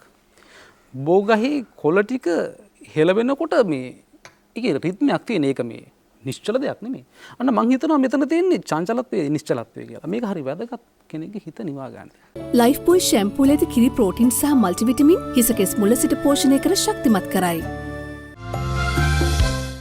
ලයිෆ් බොයි ෂැම්පූ ලෙද කිරි ප්‍රෝටීන් සහ මල්ටිවිටමින් හිසකෙස් මුල සිට පෝෂණය කර ශක්තිමත් කරයි. හොඳයි. මම ඒ කාරණාව මතු කළේ මට මතක් වුණා ආචාර්ය ප්‍රේමශ්‍රී කේමදාසයන් ජීවත්ව සිටින සමයේ ආචාර්ය පණ්ඩිත් අමරදේවයන් මේ දෙපළම මම දොරමඩලාව වැඩසටහන් ගණනාවකට සහභාගී කරවාගෙන දෙනවා එකට. එක වැඩ ඔය කේමදාස මාස්ටර් කතා කරනවා ගෘහ නිර්මාණ ශිල්පය සහ සංගීතය අතර සම්බන්ධතාවය. කෙනෙකුට හිතෙන්නේ නැහැ නේ ගෘහ නිර්මාණ ශිල්පයේ සංගීතයේ මොකක්ද සම්බන්ධය කියලා. ඔබ දන්නවද ඔබ නිවස තුල වාදනය කළ යුතු සංගීතයේ ස්වභාවය පිළිබඳ විද්‍යාත්මක සොයා ගැනීම තියෙනවා. ඔබේ නිවසේ තරම, කාමරයේ ස්වභාවය, එහි තියෙන ආලෝක තත්ත්වය ඒවත් එක්ක සංගීතය ගලපන්න පුළුවන්. ඒ වගේම ගොඩනැගිල්ලේ හැඩය, වාස්තු විද්‍යාත්මක නියමයන් එක්ක සංගීතය ගලපන්න පුළුවන්. ඉතින් මේ මනසත් එක්ක සංගීතය ගලපන්න පුළුවන් කියන එකේ 아무තු කතාවක් නෑ. ඒක බොහොම විද්‍යානුකූල පුදුමයකට කාරණාවක් නෙමෙයි. කාරණාවක්. ඔබ මට මතක් වුණා කේමදාස මාස්ටර් අර ලස්සනට ඒක කතා කළා ඒ කාලේ. තිස්ස ජන්නායක ගුරුතුමා. මහාචාර්යතුමා කතා කරපු අවස්ථාවේ අර කිව්ව දෙයක් එක්ක මම මේ ටික ජීව විද්‍යාත්මක ගලපන්න උත්සාහ කරනවා. මේ අපේ මොළය ගත්තොත් මොළයේ මෙතන තියෙනවා හයිපොතැලමස් කියන ග්‍රන්ථිය. ඒ වගේම තියෙනවා අපේ මේ ස්නායු පද්ධතියේ තියෙනවා ස්වයං සාධක ස්නායු පද්ධතිය කියලා එකක්. ඒ ස්වයං සාධක ස්නායු පද්ධතිය ගත්තොත් මෙහෙම ඒ ස්වයං සාධක ස්නායු පද්ධතියේ මම මේ පැත්තට කියනවා සිම්පතටික් නැත්නම් අනුවේගී පද්ධතිය, මේ පැත්තට කියන්නේ පැරාසිම්පතටික් සිස්ටම් එක කියලා. මේ දෙක ඇත්තටම මේ බැලන්ස්ව තියෙන්න ඕනේ පුජ්‍යලයේගේ. එතකොට මේ අපිට අර බය, කෝපය ඒ වගේ හැඟීම් ඇතිවීමත් එක්ක මේකේ මේ සමතුලිතතාවය වෙනස් වෙන්න පුළුවන්. සමහර විට මේ අනුවේගී කියලා අපි සිංහලෙන් කියන්නේ අනුවේගී පද්ධතිය ඉහළ යන්න පුළුවන්. නැත්තම් ප්‍රත්‍යානුවේගී මේක මෙහෙම වෙන්න පුළුවන්. ඒ කියන්නේ නැත්තම් ප්‍රත්‍යානුවේගී පද්ධතිය උඩට යන්න පුළුවන්. නැත්නම් අනිත් පැත්ත මෙහෙම වෙන්න පුළුවන්. මේ ලෙඩ ගණනාවකට හේතු වෙනවා මෙන්න මේ ස්නායු පද්ධතියේ තියෙන සමතුලිතතාවයේ බිඳ වැටීම. ඒකෙදි තමයි අර දැන් අපේ බඩවැල් තියෙනවනේ. බඩවැල් වල තියෙනවා මෙහෙම ක්‍රමාකුංචන චලනයක් කොහොම. ඒ කියන්නේ ආහාරය ක්‍රමානුකූල ආකුංචනයක් වගේ ඉස්සරහට තල්ලු කරන් යනවා. අපි ඕක කලින් පාඩමකදී කළා. දැන් ඒකයි මනසයි අතර සම්බන්ධතාවය මේ එන්නේ. එතකොට දැන් ඕක කොහොම තල්ලු කරගෙන යන්නේ මේ පැරාසිම්පතටික් සිස්ටම් එකෙන්. නැත්නම් සිංහලෙන් කියනවා නම් ප්‍රත්‍යානුවේගී පද්ධතියෙන් තමයි ඒක කරගෙන යන්නේ. අනුවේගී පද්ධතියෙන් කරන්නේ ඒක නවත්තනවා. ඒක නවත්තන එකයි කරන්නේ. එතකොට සමහර අයගේ මේ පද්ධතිය මේ වගේ වුණොත් නිකන් මේ වගේ මේ පැත්තට බර වුණොත් ඒ කියන්නේ දැන් ඒ කියන්නේ පැරාසිම්පතටික් හැකියාව නැත්නම් ප්‍රත්‍යානුවේගී පද්ධතියේ ක්‍රියාකාරීත්වය අඩු වෙලා අනුවේගී ක්‍රියාකාරීත්වය ගොඩාක් වැඩි වෙලා නම් එතකොට අර ක්‍රමාකුංචනය වෙන්නෙම නැහැ. එතකොට ආහාර තල්ලු වෙන්නේ නැහැ. ඒ වාගේ වුණාම මලබද්ධ තත්ත්වයක් ඇති වෙන්න ගන්නවා. මේක අනිත් පැත්තට ගෙනියමු. දැන් අපි මේක මෙහෙට ගියොතින් එහෙම පැරාසිම්පතටික් පැත්ත උඩ ගිහිල්ලා සිම්පතටික් පැත්ත පහළ ගියොතින් එහෙම ස්නායු පද්ධතියේ ඒ කියන්නේ ප්‍රත්‍යානුවේගී පද්ධතිය ඩොමිනන්ට් කියලා අපි එතකොට කියන්නේ. ඒ කියන්නේ ප්‍රත්‍යානුවේගී පද්ධතිය ඕනිමට වඩා ක්‍රියාකාරීත්වය වැඩි වෙලා. එතකොට බඩවැල් වල සංවේදීතාවය ගොඩාක් වැඩි. පොඩ්ඩක් ආහාර ගියාද තල්ලු කරගෙන යනවා. ඒක නිසා ආහාර ගත්ත ගමන් කෑම ටික ආමාශයට ගිහිල්ලා බඩවැල් වලට ගිය ගමන්ම එයා බලන්නේ පුළුවන් තරම් ඉක්මනින් සංකෝචනය කරලා එළියට දාන්න. එතකොට අර නිතර මේ වැසිකිලි යාමේ අවශ්‍යතාවය ඇති වෙනවා. ඉතින් මෙතෙන්ට වෙලා තියෙන්නේ අපේ අර ස්වයං සාධක ස්නායු පද්ධතියේ තියෙන සමතුලිතතාවය බිඳ වැටෙන එක. ඒ බිඳ වැටීමට බලපාලා තියෙන්නේ මේ හයිපොතැලමසෙන් එන ආවේග. ඒකට හේතු වෙලා තියෙන්නේ අර ස්ට්‍රෙස් තත්ත්වය නිසා ඇති වෙලා තියෙන ප්‍රශ්නේ. ඒක තමයි අර එහෙම බලපෑම වෙන්නේ. ඔබ මලබද්ධය ගැන සඳහන් කරපු හින්දා මේක අතුරු ප්‍රශ්නයක්. මලබද්ධය අර්ශස් ගැන එහෙම අපි කතා කළා. ওই රෝගාබාධ තියෙන තින්නේ නිකන් හොස්ස ළඟින් මැස්ස යන්න බෑ වගේ නේද? ඔව් දැන් සපත් නිතරම නිකන් සපත්තුවේ ඇණයක් කනලා වගේ ඉන්නව නේද? අසහනෙන් ආතතියෙන් පීඩණයෙන් නේද ඉන්නේ බොහෝ විට. මලබද්ධය දැන් ළමයින්ගේ වැඩි වෙලා. විශේෂයෙන්ම ගෑනු ළමයින්ගේ. අපි ඉස්සර කතාවට කිව්වක පිරිමින්ගේ රෝගයක් කියලානේ. එතකොට මේ කිව්ව දෙයම තමයි. ඒතකොට ගෑනු ළමයි නිතර රවන්නේ ඒකට වෙන්නේ නේද? කොල්ලෝ කියනවා හරියට රවනවා කියලා ගෑනු. ඒක මලබද්ධේ ඉඳන්නේ. දැන් ඕකටම කිට්ටු අසනීපයක් නිසා ගෑස්ට්‍රයිටිස් කියන තත්ත්වය සඳහා සංගීත චිකිත්සන තියෙනවා. ගෑස්ට්‍රයිටිස් අඩු කරන සංගීත චිකිත්සාවක් තියෙනවා. නාද ප්‍රවාහයන් අද හොයාගෙන තියෙනවා. හොඳයි. එතකොට දැන් මේ ගෑස්ට්‍රයිටිස් ප්‍රශ්නේ වෙන්නේත් ඒ කියන්නේ මේ ප්‍රත්‍යානුවේගී පද්ධතියෙන් තමයි ආහාර මාර්ගයේ එන්සයිම ස්‍රාවය උත්තේජනය කරන්නේ. ඒ වගේම යුෂ ස්‍රාවය උත්තේජනය කරන්නේ. ඒතර කාගේ හරි පැරාසිම්පතටික් පැත්ත ඕනෙකට වඩා වැඩියෙන් ක්‍රියාකාරී වුණොත් HCl නැත්නම් අම්ල වැඩිපුර ස්‍රාවය වෙනවා. ඉතින් ඇත්තටම අපි කළ යුතු වන්නේ මෙන්න මේ පද්ධතිය මෙහෙම එහාට මෙහාට යන්නේ නැතුව බැලන්ස් කරගන්න. මේක බැලන්ස් කරගන්න පුළුවන් ඊටාම හොඳ විදිහක් තමයි භාවනාව. මේ භාවනාවෙන් ඇත්තටම කාගේ හරි මේ පද්ධති දෙක ඔහොම වෙලා තියෙනවා නම් ඒක ගාන්ට අවශ්‍ය පරිදි හරියටම මෙහෙම සමතුලිත කරනු ලබනවා. මම මේකෙන් අදහස් කරන්නේ භාවනාව කියන එකෙන් අදහස් කරන්නේ මේ නිවන් දැකීම හෝ සත්‍ය අවබෝධ බලාගෙන කරන භාවනාව නෙමෙයි. සිම්පල් රිලැක්සේෂන් සරල සංයම අභ්‍යාසය කියන එක ඒකෙන් මේක මෙහෙම බැලන්ස් කරන්න පුළුවන්. ඒතකොට ඒකෙන්ම එක පැත්තක් තමයි මෙතුමා ඉදිරිපත් කරන්නේ.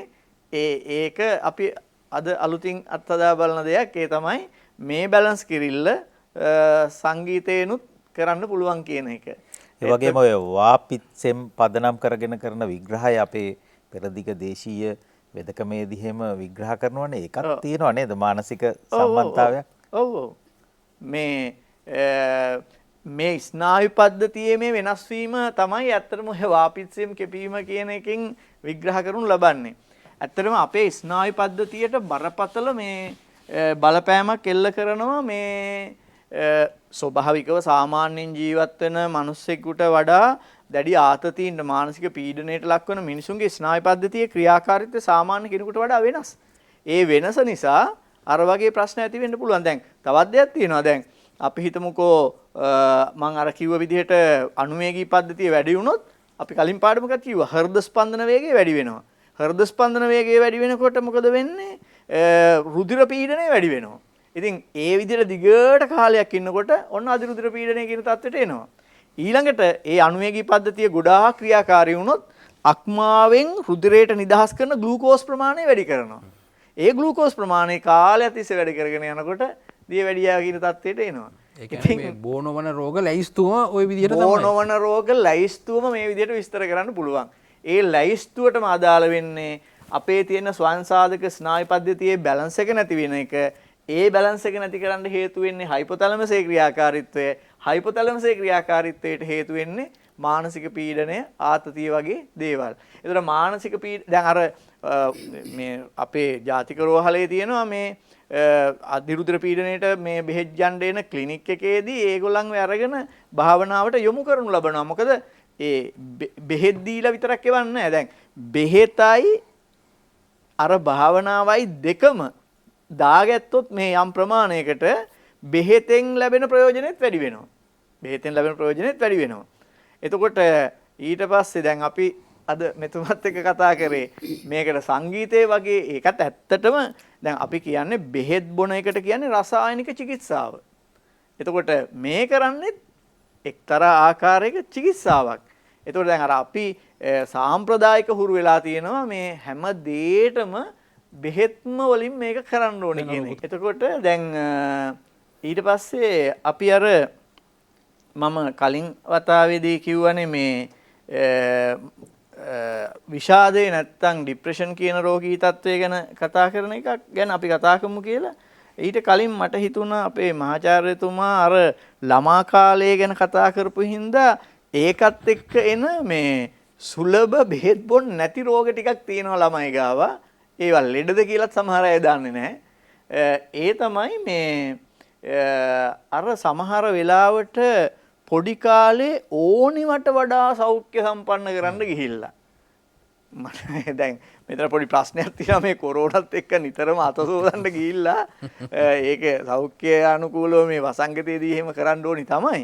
නමුත් සමහර අවස්ථාවලදී පස්සේ කාලෙක ඒ ළමයි මේ අමුතුම විදිහේ චර්යාවකටපත් වෙනවා. අපි ඒකට කියනවා OCD නැත්නම් obsessive compulsive disorder කියලා.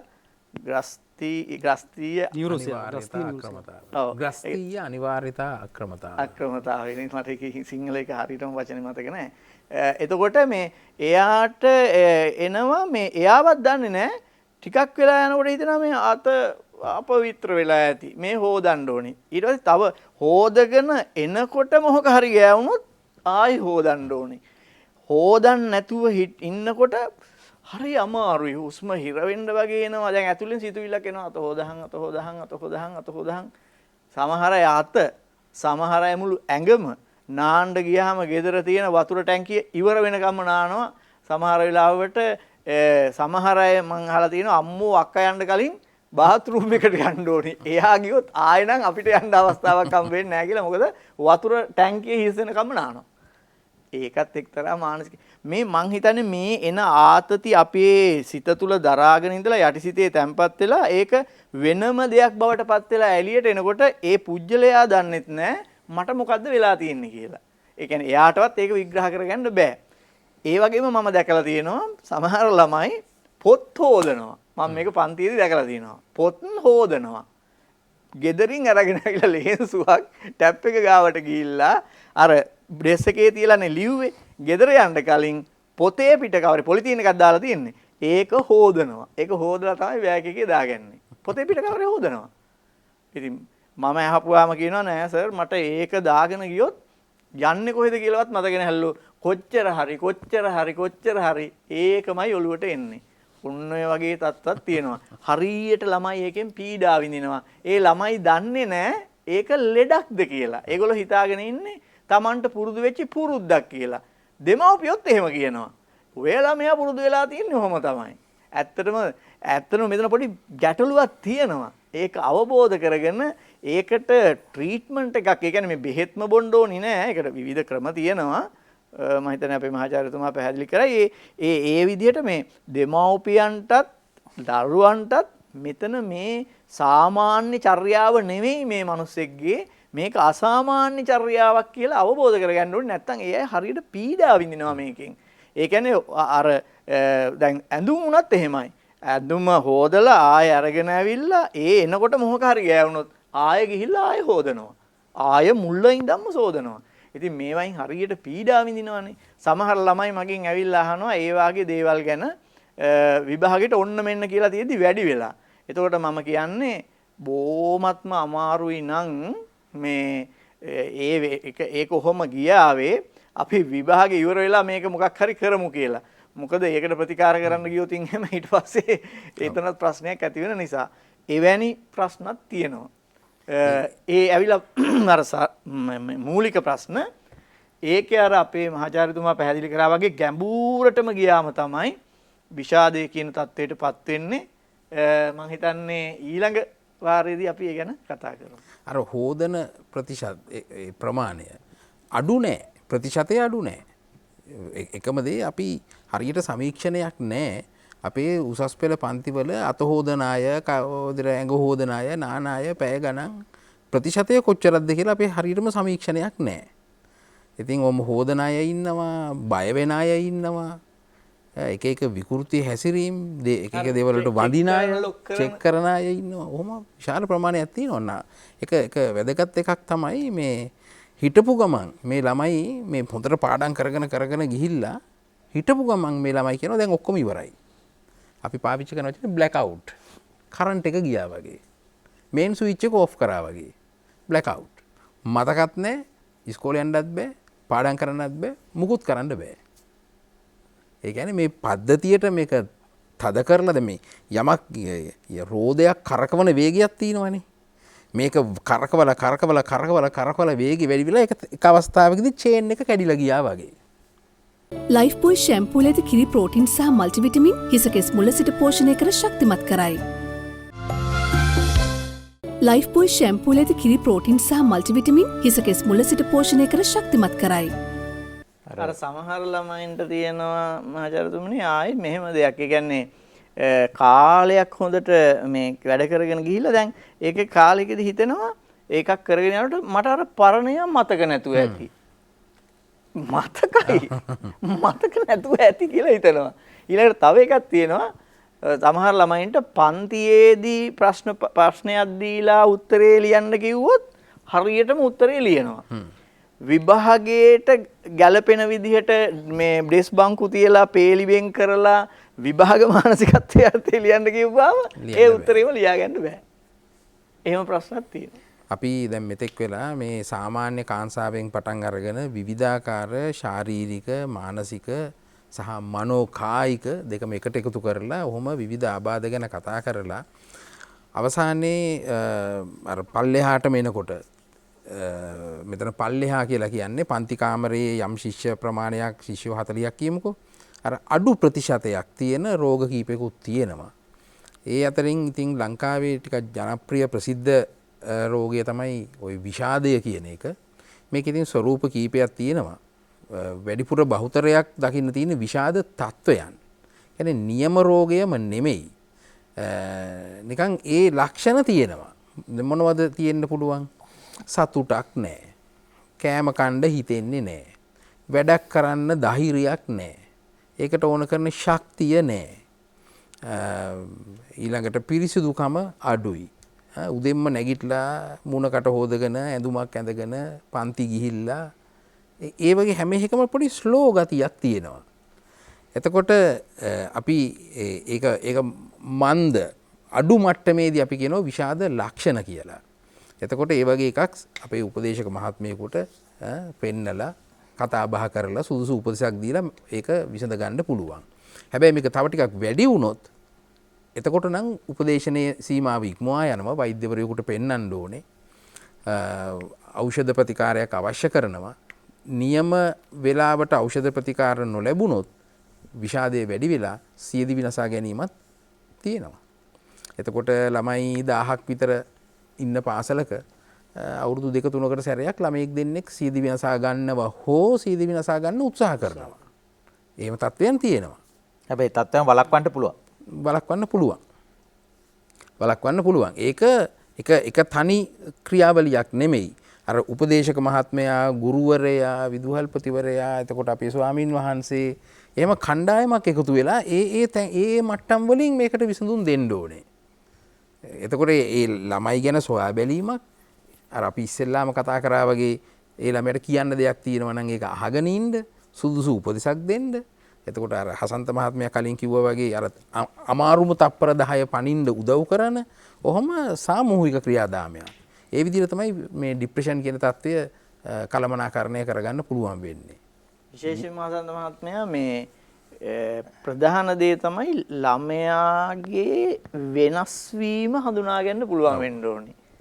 ඒ කියන්නේ දැන් අපිට නම් ඒ හැකියාව හොඳට තියෙනවා ළමයින් දැක්කට පස්සේ කාලයත් එක්ක ඒ ළමයා ඒ தත්ත්වයට වෙනස් වෙනවා නම් මම දන්නේ හොඳ ඒක සමහරට ඒ මනෝවිද්‍යාත්මක ඒ අවබෝධය නිසා වෙන්න ඇති හොඳට පැහැදිලිවම පේන්න ගන්නවා ළමයාගේ සාමාන්‍ය ක්‍රියාකාරීත්වය වෙනස් වීගෙන යනවා කියලා. ඒ කියන්නේ එයාගේ හිතේ තියෙන අර දුක අර එනර්ජි නැතිකම මූණෙන් පේන්න ගන්නවා. එතකොට ගුරුවරයා මේ මූණ කියවනවනේ.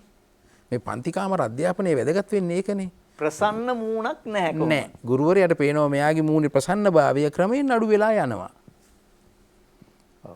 හරියට නිකන් අර මට හිතෙන්නේ අර ටන්ස්ටන් සූත්‍රිකා තියෙන බල්බ් එක තියෙන්නේ. අර මේ ලයිට් කරන්ට් එක අඩු වුණාම ඩිම් වෙන්නේ.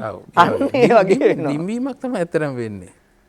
ජීවිත කාලය පුරා අපට විවිධාකාරයේ දුරකථන ඇමතුම් ලැබෙන්න පුළුවන්. ඒ අතරේ අපි නොහිතුවට බොහොම තීරණාත්මක ඇමතුම් තියෙනවා වෙන්න පුළුවන්. සමහරට අර කියාපු තප්පර 10 ඇමතුම් තප්පර 10ට කලින් කෙනෙකුට මේක කියන්න අවශ්‍ය වෙලා අමතන්නේ මා වෙන්න පුළුවන්. ඔබ වෙන්න පුළුවන්. අපිට මේ අවස්ථාවේ ඇමතුමට කතා කරන්න මට එහෙම බැරි වුණොත් මැසේජ් ඇවිල්ලා තියෙනවා. ඒ කියන්නේ මේ මම සියදිවි නසා ගන්න තීරණය කළා කියලා. ඒතකොට ඒ වාගේ අයට කතා කරපු කියන්නේ එහෙම දැක්ක ගමන්ම අනිවාර්යයෙන්ම සමහරට ඒක අපි හිතන්න පුළුවන් විහිළුවක් කියලා. එහෙමත් වෙනවා නේද? ඒ කියන්නේ යාළුවෙකුට එහෙම කිව්වොත් එමු අනිවාර්යෙන් විහිළුවකට ගන්නවා. මේ හැබැයි අපි ඒ වාගේ වැඩිහිටියෙක් විදිහට අපි ඒ වගේ දෙයක් ගැන අපිට ආවොත් අනිවාර්යෙන් සංවේදී වෙන්න ඕනේ. මොකද ඒක විහිළුවක් වුණොත් කොහොමත් ප්‍රශ්නකුත් නැහැ. නමුත් ඒක විහිළුවක් කියලා හිතලා විහිළුවක් නෙවෙයි නම් ඒක ලොකු ප්‍රශ්නයක් බවට පත් වෙන්න පුළුවන්. මා ඒ කීවේ ඒ අත්දැකීමට මා මූණ දීලා තියෙනවා. මට ලැබුණු සමහර දුරකථන ඇමතුම් වෙලාවට ඒ වෙලාවේ මේ පටිගත කිරීමක එහෙම හිටියා නම් මට බැරි වෙනවා. හැබැයි එහෙම නොහිටපු අවස්ථාවක මට එක සිදුවීමක් එහෙම සිදුවීම් දෙක තුනක් මගේ ජීවිත කාලේ පුරා තියෙනවා. ඒ සවන් දීම නිසා ජීවිතයක් බේරුණා. ඔතන මේ ගුරුවරයාගේ කාර්ය සංසිද්ධිය ඔතන තියෙනවා. මොකක්ද දන්නවද? ළමයා කියන්නේ සාමාන්‍යයෙන් අර රත්තරන් කෑල්ලක් වගේ එයාගේ නිසංග ස්වභාවය තමයි එයා ආලෝකයක් ඒ කියන්නේ යාගේ දිලිසෙන බව රත්තරන් කෑල්ලේ ස්වභාවය තමයි දිලිසීම. දැන් මේ අපි ශිෂ්‍යයාගේ අවබෝධය කියන එක ප්‍රභාස්වරයි පොඩි මනස. නමුත් වෙලා තියෙන අපි ලබන අධ්‍යාපනයේ හෝ කොතනකෝ වරදක් දෝෂයක් නිසා තමයි මේක ක්‍රමානුකූලව අර ඒ व्यसनකාරී තත්ත්වයටපත් වෙන්නේ.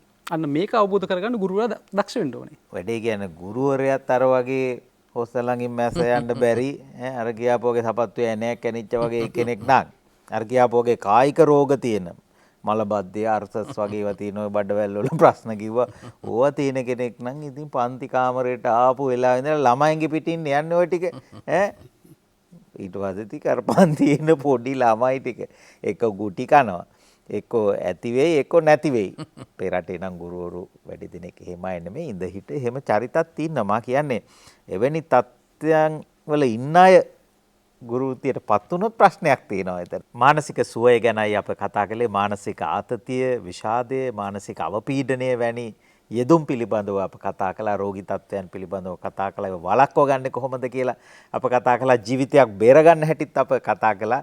මානසික සුවයට සෞන්දර්ය බලපාන හැටිත් කතා කළා. අපේ වැඩසටහනේ අවසාන මිනිත්තු කිහිපේ අපේ ගෞරවනීය ස්වාමින් වහන්සේ අත වශයෙන් මේ වැඩසටහන අනුව මේ ඉස්කෝලෙන් අපිට ඉතා වටිනා පාඩම් කිහිපයක් දෙනවා. මේ සමාජය තුළ අපි කොහොමද අලුත් ජීවිතයකට පිවිසුනේ කියන කාරණාවට හොඳ උදාහරණ රාශියක් මේ පෞගිය කාල වකවානුව තුළදී අපිට ලැබුණා. අපි අපේ ආහාර රටාව පිළිබඳ අපේ තිබිච්ච සියල්ල අපි වෙනස් කළා කෘත්‍රිම ආහාර වලට ගිහිල්ලා ඒවයින් තමයි ඔක්කොම සමාජයේ ලෙඩ රෝග එක දේවල් අපිට ඇවිල්ලා අපි විනාශ වෙලා තිබුණේ. ඒ අනුව අපි දැන් යම්කිසි ආකාරයකට අපේ දේශීය ආහාර අලබතල වලට ඒ වගේම අපේ ගෙදර වත්ය වගා කරන එළවලුවට මෙන්න මේවට වටිනාකමක් ලැබුණා. ඒ වගේම මේවා තුළින් තමයි අපිට නිරෝධායනය ලැබෙන්නේ කියන බව අපි තේරුම් කරගත්තා. ඒ වගේම මේ වසංගත උණ රෝගයට හරියට බේතක් නැහැ. බේතක් හැටියට යම්සි ආකාරයකට පාවිච්චි කළා නම් අපි පාවිච්චි කළේ ඉඟුරු කොත්තමල්ලි වගේ මෙන්න මේ වගේ දේවල්. ඉතින් ඒවා ඇත්ත වශයෙන්ම මේ රෝගයට නිශ්චිත ප්‍රතිකාරයක් හැටියට අපිට යම් අවබෝධයක් ලබා දුන්නා. ඒ වගේම සමාජයේ අලුත් අත්දැකීම් ලබනකොට නව නිර්මාණ පැත්තව ගත්තන් පස්සේ පාසල් තුල පාසල් දරුවෝ පවා අලුත් නිර්මාණ කෙරෙහි Tamanගේ මනස යොමු කරලා නිෂ්පාදනයේට Tamanට හැකියාව තියෙනවා. ඒ කුසලතා තියෙන බව ලෝකයට සමාජයට පෙන්වුම් කළා. මේ ආකාරයෙන් බැලුවන් පස්සේ අපිට මේ මනෝවිද්‍යාත්මකව පෙන්වුම් කරන මේ කාරණා ඔස්සේ අපේ සමාජය තුළ හැම දෙයක්ම හොඳ අවබෝධයකින් අවධානයකින් සිටිනවා නම් කටයුතු කරනවා නම් අපිට සැබෑ ලෙස හොඳ දියුණු ජාතියක් දියුණු රටක් වන්නට පුළුවන් කියන බව අපි හොඳාකාරව මේ පසුගිය කාලවකවානුවත් එක්ක සෑම අංශයක් හරහාම අවබෝධ කරගන්න ලැබිලා තියෙනවා. ශාස්ත්‍රපති පූජ්‍යපාද අග්‍රහැරේ කස්සප නායක ස්වාමීන් වහන්සේට අපි নমස්කාර පූර්වක ගෞරවය පුද කරන්නට කැමැති. උන්වහන්සේ ගුරුවරයෙක් හැටියට විදුහල්පති ස්වාමීන් වහන්සේ නමක් හැටියට අධ්‍යාපන අධ්‍යක්ෂවරයෙක් හැටියට අධ්‍යාපන ක්ෂේත්‍රයේ දීර්ඝ කාලයක් සේවය කළ අපේ රටේ විද්වත් භික්ෂුන් වහන්සේ නමක්, ග්‍රන්ථ රසක් සම්පාදනය කළ ග්‍රන්ථකතුවර ස්වාමීන් වහන්සේ නමක් හැටියටත් හඳුන්වා දෙන්න පුළුවන්. ඒ වගේම කැලණි විශ්වවිද්‍යාලයේ දර්ශන හා මනෝවිද්‍යා අධ්‍යනාංශයේ මහාචාර්ය ගාමිණී හපුආරච්චි මහත්මයාටත් අපේ ගෞරව ස්තුතිය පුද කරනවා. දර්ශනපති පුෂ්පික අරවින්ද මහත්මයා හොරණ ශ්‍රීපාලි විද්‍යාලයේ සංගීත විෂය භාර ආචාර්යතුමා ඔබටත් අපේ ගෞරව ස්තුතිය පුද කරනවා. අපේ ප්‍රකට ජීව විද්‍යා ගුරුතුමා තිස්ස ජනනායක මහත්මයාටත් අපේ ගෞරව ස්තුතිය පුද කරනවා. නවතත් ටෙලිවිෂන් ඉස්කෝලේ මුණ ගැහෙමු. ආයිබෝවන්.